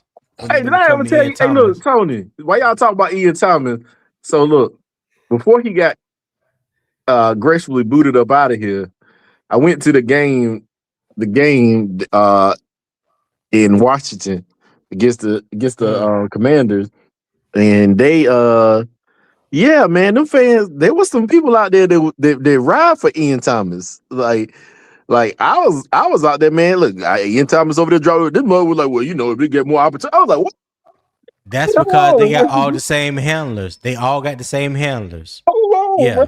They all work for the same agency. That's why. What are you talking about, bro? Ian Thomas is trash. Like, what are you talking about? Like, let's be honest. That's why I don't want that. Yeah. I don't know about that now. I don't know about that Cam Newton though thing though. OD. That's a stretch. Hey, watch. Y'all, I'm gonna tell y'all when it happened, might be 60. We might be in our late 60s when it happened. I don't give a damn, Tony. I'm gonna have you there. I don't care. Y'all don't talk about I got sciatica. I don't care about none of that. Bring your ass. Yeah. I ain't gonna be in my late 60s when it happens, because if it happens in your late 60s, I'll probably still be in my 50s. hey, you know what? Nobody needs the comments. Nobody needed it from the peanut gallery. Yeah. I mean, I just want everybody to let y'all know that Will and what y'all are older than me. Tell him again, KJ the Great. Cam Newton and Hall of Fame shouldn't even be in the same conversation. 100. My man. That's say less. I ain't even gotta say nothing. Ooh. I ain't even gotta say nothing. A question real quick. Real Charles. quick. If you place Cam Newton on this Carolina Panthers team right now, could we win games? Oh yeah. Not. Oh, hold on. Let's take this thing. I'm talking about the Cam Newton right now with this coaching staff. Oh no, these players. Right now. No. So that's why I say. So you talking about before Cam Newton got injured or after Cam Newton got injured? After. I'm talking about right now. No. Oh hell no. Absolutely not. Yeah, I was about to just walk off the road. I had to ask which Cam Newton you talking about. I thought you talking about Cam Newton in his prime, 2015 Cam. Oh yeah, we be smacking. Yeah. No. Don't y'all dare talk nice about Cam Newton in here. None of you. Tony, Yeah. We don't That's dislike it. him, man. It's just the That's it. resume don't fit. Hey. Yeah. Hey. See. What you was talking about earlier, Nick, when you was talking about people infiltrating the fan base with their so-called fandom. See, when it comes to Cam Newton, his representative, Tip Drill Will, if you ain't all the way on 1,000 for Cam like he is, now you the problem. You know what I'm saying? You're right. You are the problem. See? I'm sorry. See? I'm See what sorry. I'm talking Hey, OG, this is what me and you gonna have to disagree. We're gonna have to disagree on this. Thank you. Thank you, Nick. Thank you. I get down about the resume. The resume don't fit with the people that he's sitting with. Hey. When we have our debate, I will place his resume before you. There are things in his resume that you're not holding up to, and Tony know where I'm going with this. I don't. Don't put that lie on me. I do not know. No. Tony knows that I will be bringing out facts-based evidence to counter his position, and I'm gonna leave that alone because when we put it together and we get our information together, the evidence supports a Hall of Fame resume, and I'll leave that alone. This is the evidence that I have, and I'm just gonna say this to Charles. I'm gonna ask Nick. Nick, Will, you don't listen. I don't count. This is not for you. Yeah. So what I'm going to present is strictly factual information. When we talk about the numbers, his career, when we're talking about whether the Hall of Fame or we're talking about the Panthers Ring of Honor, it's two different things. So I'm going to lay out the facts and show you where his name stacks up in the history of quarterbacks and also amongst quarterbacks in the Hall of Fame. There are currently 27 quarterbacks in the Hall of Fame right now.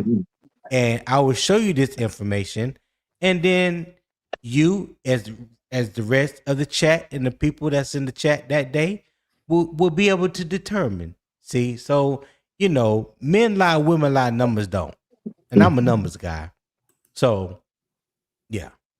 We're going to leave that right there. Men lie on numbers, and men lie and twist numbers. Men lie on numbers. How? You know what? You know how men lie on numbers? Sway? You know why? Sway? That's how Ponzi schemes exist. Oh, my God. Exactly. I'm going to be ready for you, dog. We got to go there. So the men that people don't lie on the numbers in the Ponzi scheme. They lie to the people that believe the lies. That's exactly. That's what you hear where I'm with you. and amen to that. We'll put it together because it's going to be a lot more structured. I hope we'll have a fair arbiter in the room as a debate moderator. QJ, here's one for you, Will. QJ said Cam has better stats than Troy Aikman, and Aikman is in the Hall of Fame. Okay, I don't know the exact numbers, but I know one number that Troy Aikman got that Cam Newton ain't never seen. Super Bowl. That's 3-0 Super Bowl rings. And if you don't think that don't matter, then you are kidding yourself, as Will Robinson would try to expose in his soliloquy whenever he does give it. But he knows at the end of the day, are we in a grand jury? Is this a grand jury hearing or something? I mean, you started this. Started this. I didn't start. You started this. Hey, listen. I can't even finish talking about John Metchie, but here you go with this Camanizer. You know what? You Camanizer right now. I forgot how Cam Newton came up, but he came up organically.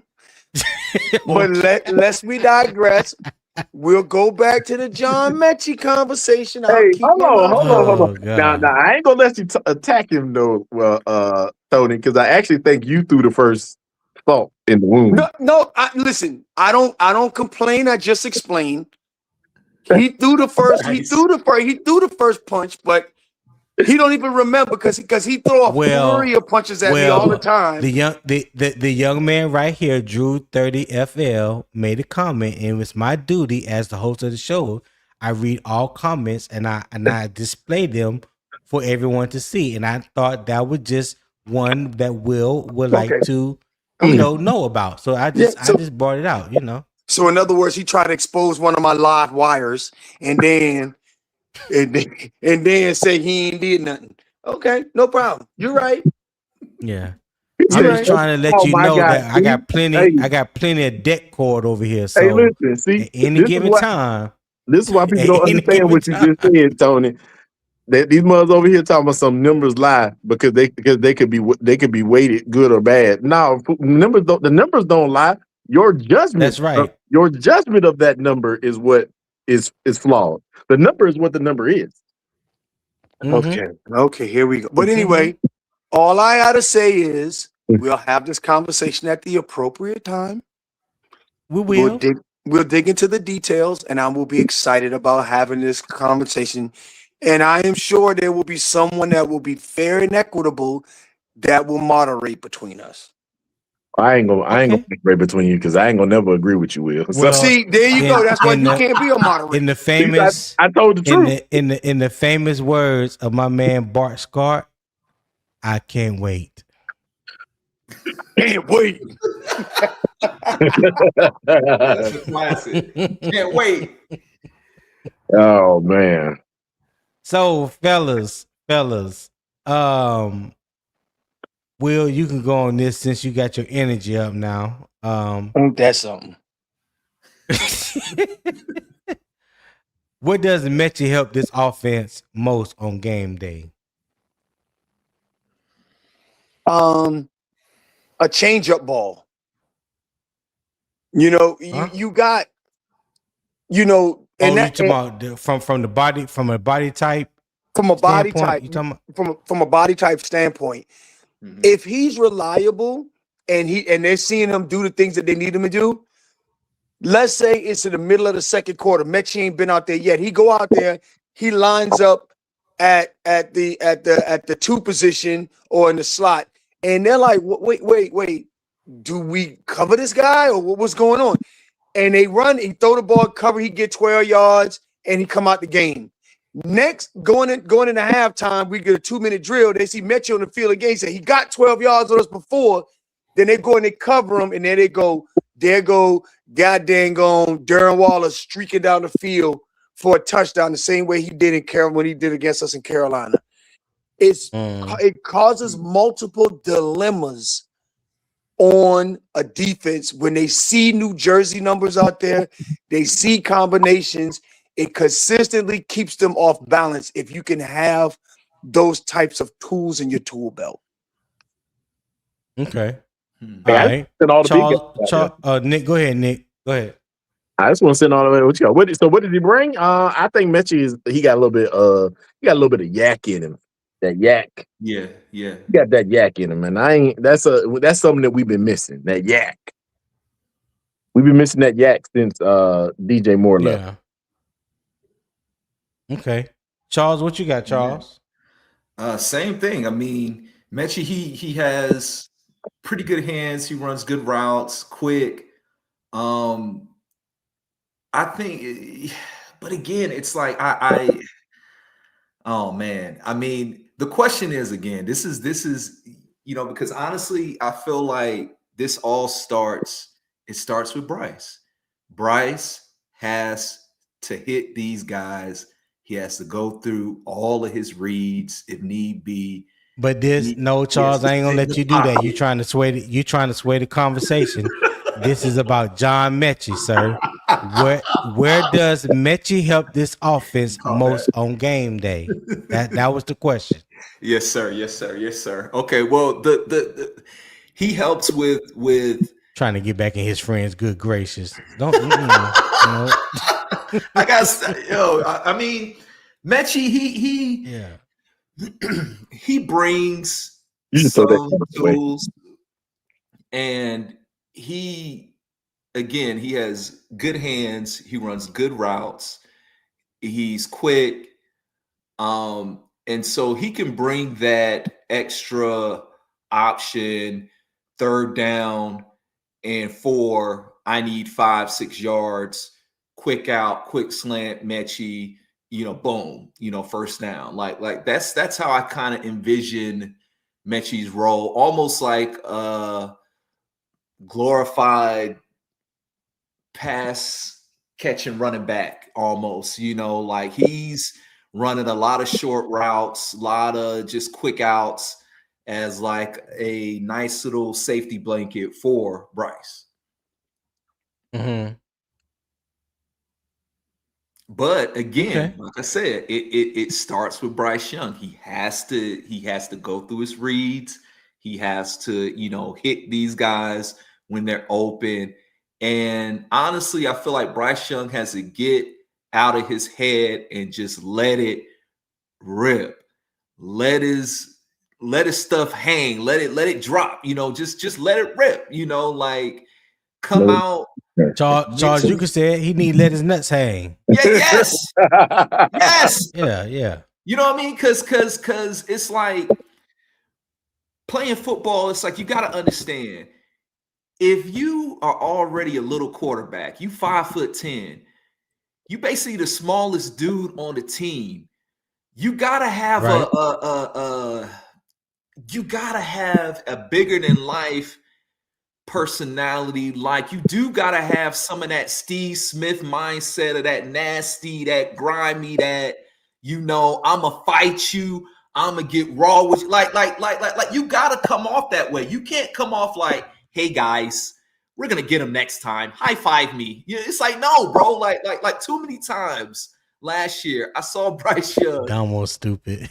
You know what I'm saying? Halftime, high-fiving guys, high five guys, we're gonna get him. I'm like, Bryce, stop doing that. Stop doing that. Stop being the guy that comes in, hey guys, we're gonna win this game. No. Let your nuts hang.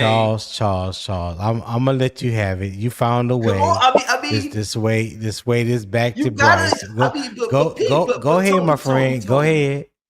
You gotta agree with me to the fact that like Bryce Young at times, like I feel like it's almost as if like it's like, how can I put it? It's like you gotta let your nuts hang. I mean,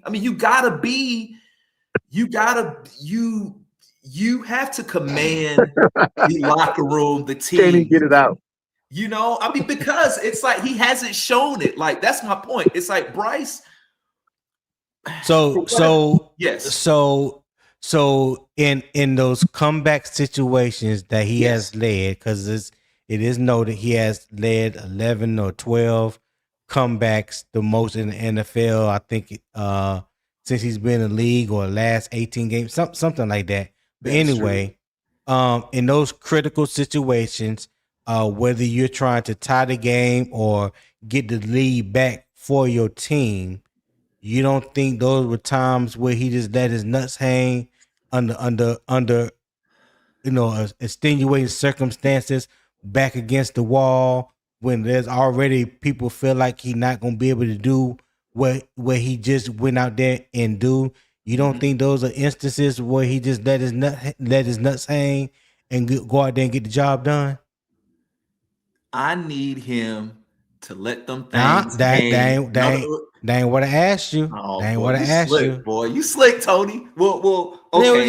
It was just all I did was give you a counter question to what you were saying. That's all. You slick, Tony. Well, then, okay, yes. Technically speaking, they're kind of sort of hanging, in the fourth quarter. They're not really hanging. They they're more like dangling. They're not really hanging though. You know what I'm saying? Well, damn, okay. Tony.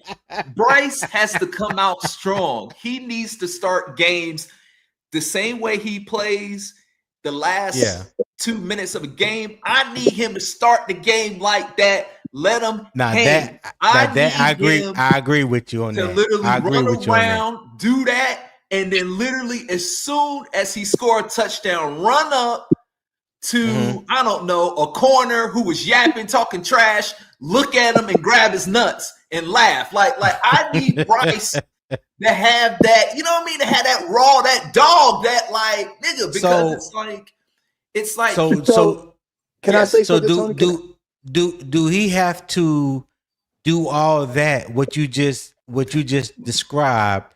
Do he have to be that animated just to show that he's a dog? Or can he just show that by his play on the field when it counts? in a crucial situations. And I agree with you. What we see in the fourth quarter, the last drive or last two drives, I would love to see that in the first quarter and have that carry throughout the whole game. So I'm 100% with you when you say that. It just what I have a hard time is when people say he can't do something and there's evidence of him doing exactly what you said that he can't do. And if you say he inconsistent or he doesn't do it enough, I get you on that. But don't just say he can't do it or he hasn't done it when there's evidence to show contrary to what you're saying. Go ahead, Will. That you stole my thunder there, Tony. And I'm glad that he said what he just said, what Charlie just said, what he just said, because I think that's part of it too. Like his personality gives off not NFL black quarterback, it gives off Boy Scout pack leader. And it doesn't match. Yes. It doesn't match. And it drives us crazy as a fan base because we had Jake DeLone was in your face type now. person. Cam Newton was that. You know what I'm saying? So us seeing Bryce, it's kind of like the audio don't match the video don't match the audio. So his when he's playing on the field, that shows dog, but his audio doesn't show that. You know what I'm saying? Like when he goes to the podium or whatever the case may be. You remember when Jalen Hurts got to the podium and he sat up there, he said, "Is that what y'all wanted to see?" You know what I mean?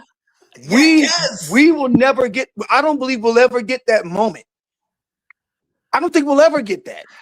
We'll see. But Will, and that is where the problem lies right there. It's that it's not that no, Bryce doesn't have to come out and grab his nuts all like that. No. But the vibe, like I read body language, okay? And there were multiple games last year going into halftime. Bryce didn't play well. And the first thing they zoomed in on the TV is Bryce Young at the tunnel, high-fiving guys after he played like garbage. And I'm like, bruh, like, that's the wrong, like, what are you doing? Like, nobody wants to sit there and give you a high five. Like, yeah, good job, guys. I mean, we're gonna get him next time. It's like, that's what you take it as. Can I jump in here, Tony, for just a second? Yeah. That's what you take it as. When at the end of you being at the tunnel, when your team is going into the tunnel, whether we're up or down, me saying I'm gonna get better, I'm gonna do better. You don't know what he's saying.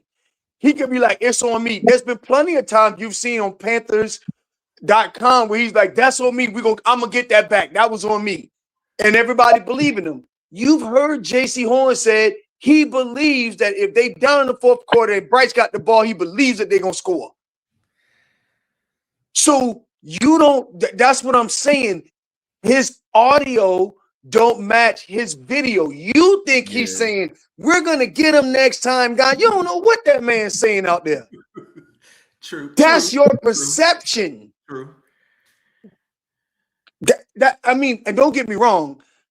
I want to see a braggadocious, outspoken QB. That's the kind of persona I want to see too. I'm just saying, I don't think we're going to get it. That's not his personality. He's more of a dog. And think about it like this.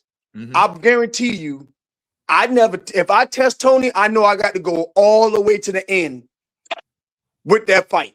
You understand what I'm saying? But he's not a braggadocious, outspoken, in-your-face type of person. Yeah. You get what I'm saying? Yeah. Mm-hmm. That's just what it is. And that's how I'm going to take him out on this Cam Newton debate. Because I know he's going to go all out.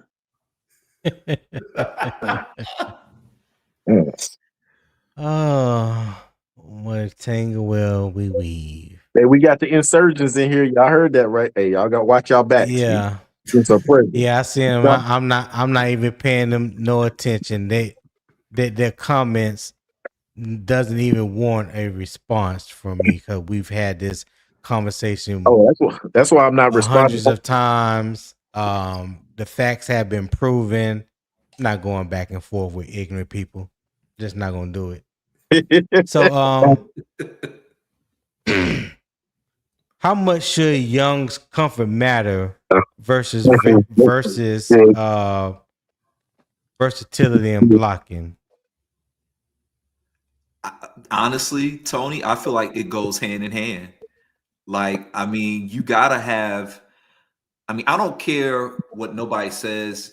If you're playing quarterback, there's no quarterback that just loves getting slammed in the face and hit.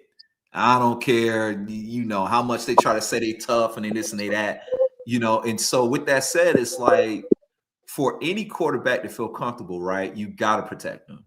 Like, it is what it is. You know what I'm saying? Are there quarterbacks in the NFL that are bigger, that are stronger, that can take, I guess, more of that punishment? Sure, but for the most part, historically speaking, your quarterback has to feel comfortable, and for them to feel comfortable, you got to keep them clean, And so, especially for Bryce Young, those guards, they got to be healthy. The center has to be, on point, and then that will go hand in hand. Okay. Nick, what you got? I don't know, man. I'm a little. You got me a little. I don't know about that one, man. I don't know. Got me a little. Yeah. I have no clue right now. Yeah. Okay. All right. Will, see, Nick. Go ahead, Charles.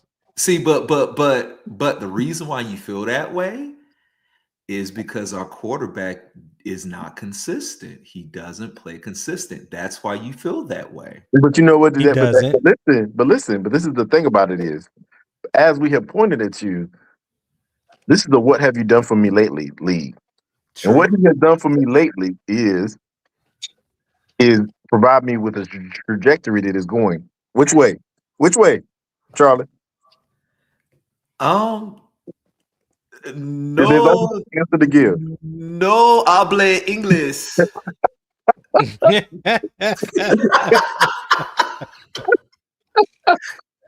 I mean, going up. I hear you going up, but again, like that's all I have to go off of right now because that's what he did for me lately.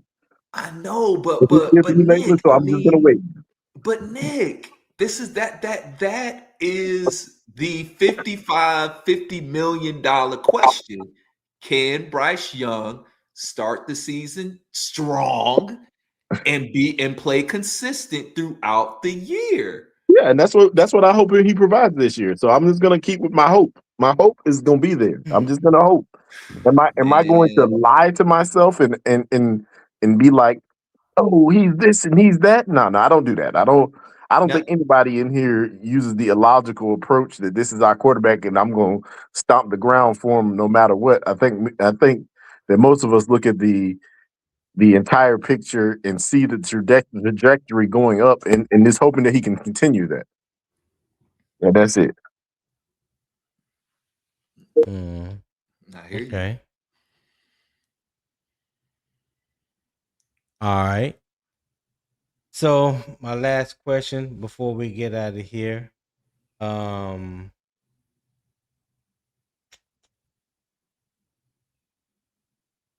What does John Metchie need to show Friday beyond the catches?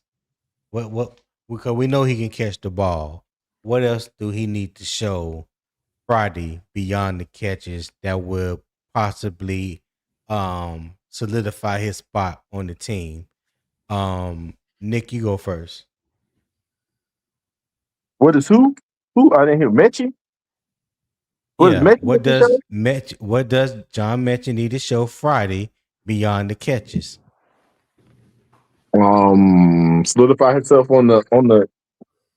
I don't know because he's already shown that he can.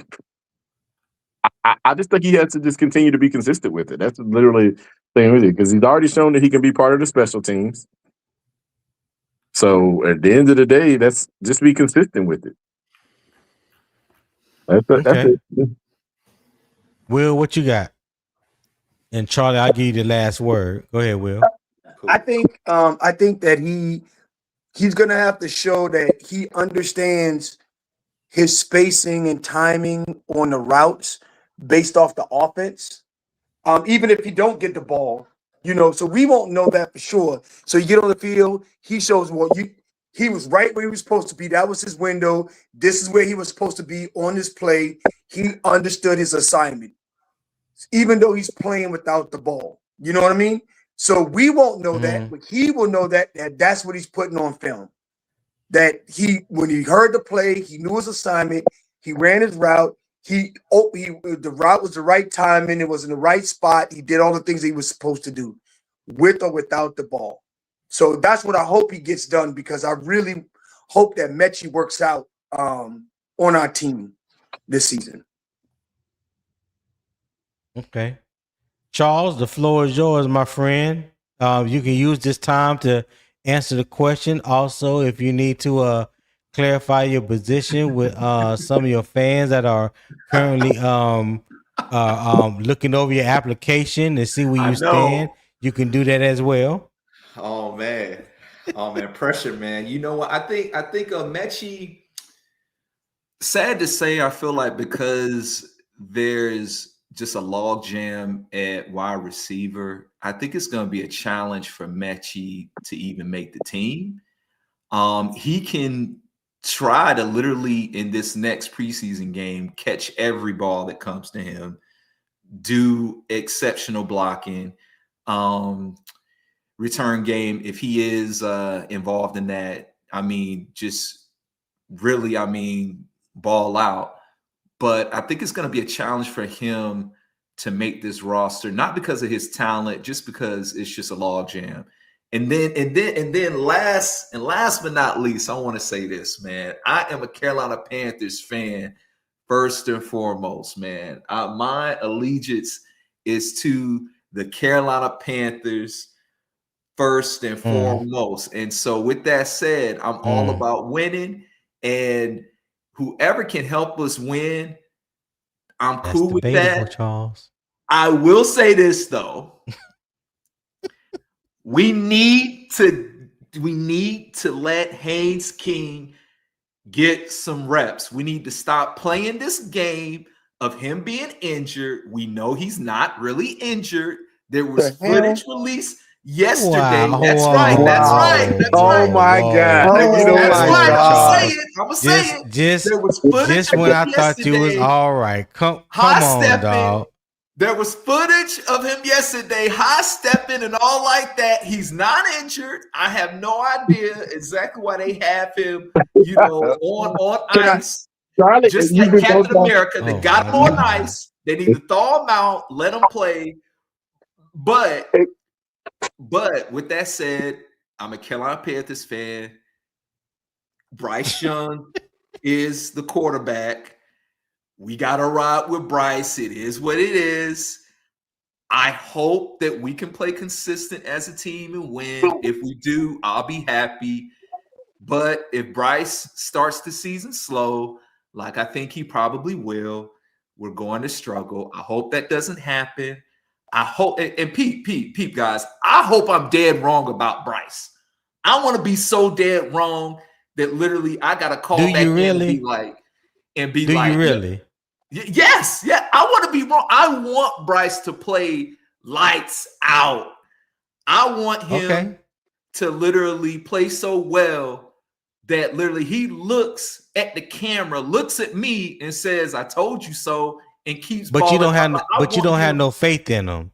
You don't have no faith in him, but you want him to ball out. Will, what has he shown, Will? This ain't Will. This Tony. So I'm sorry, Tony.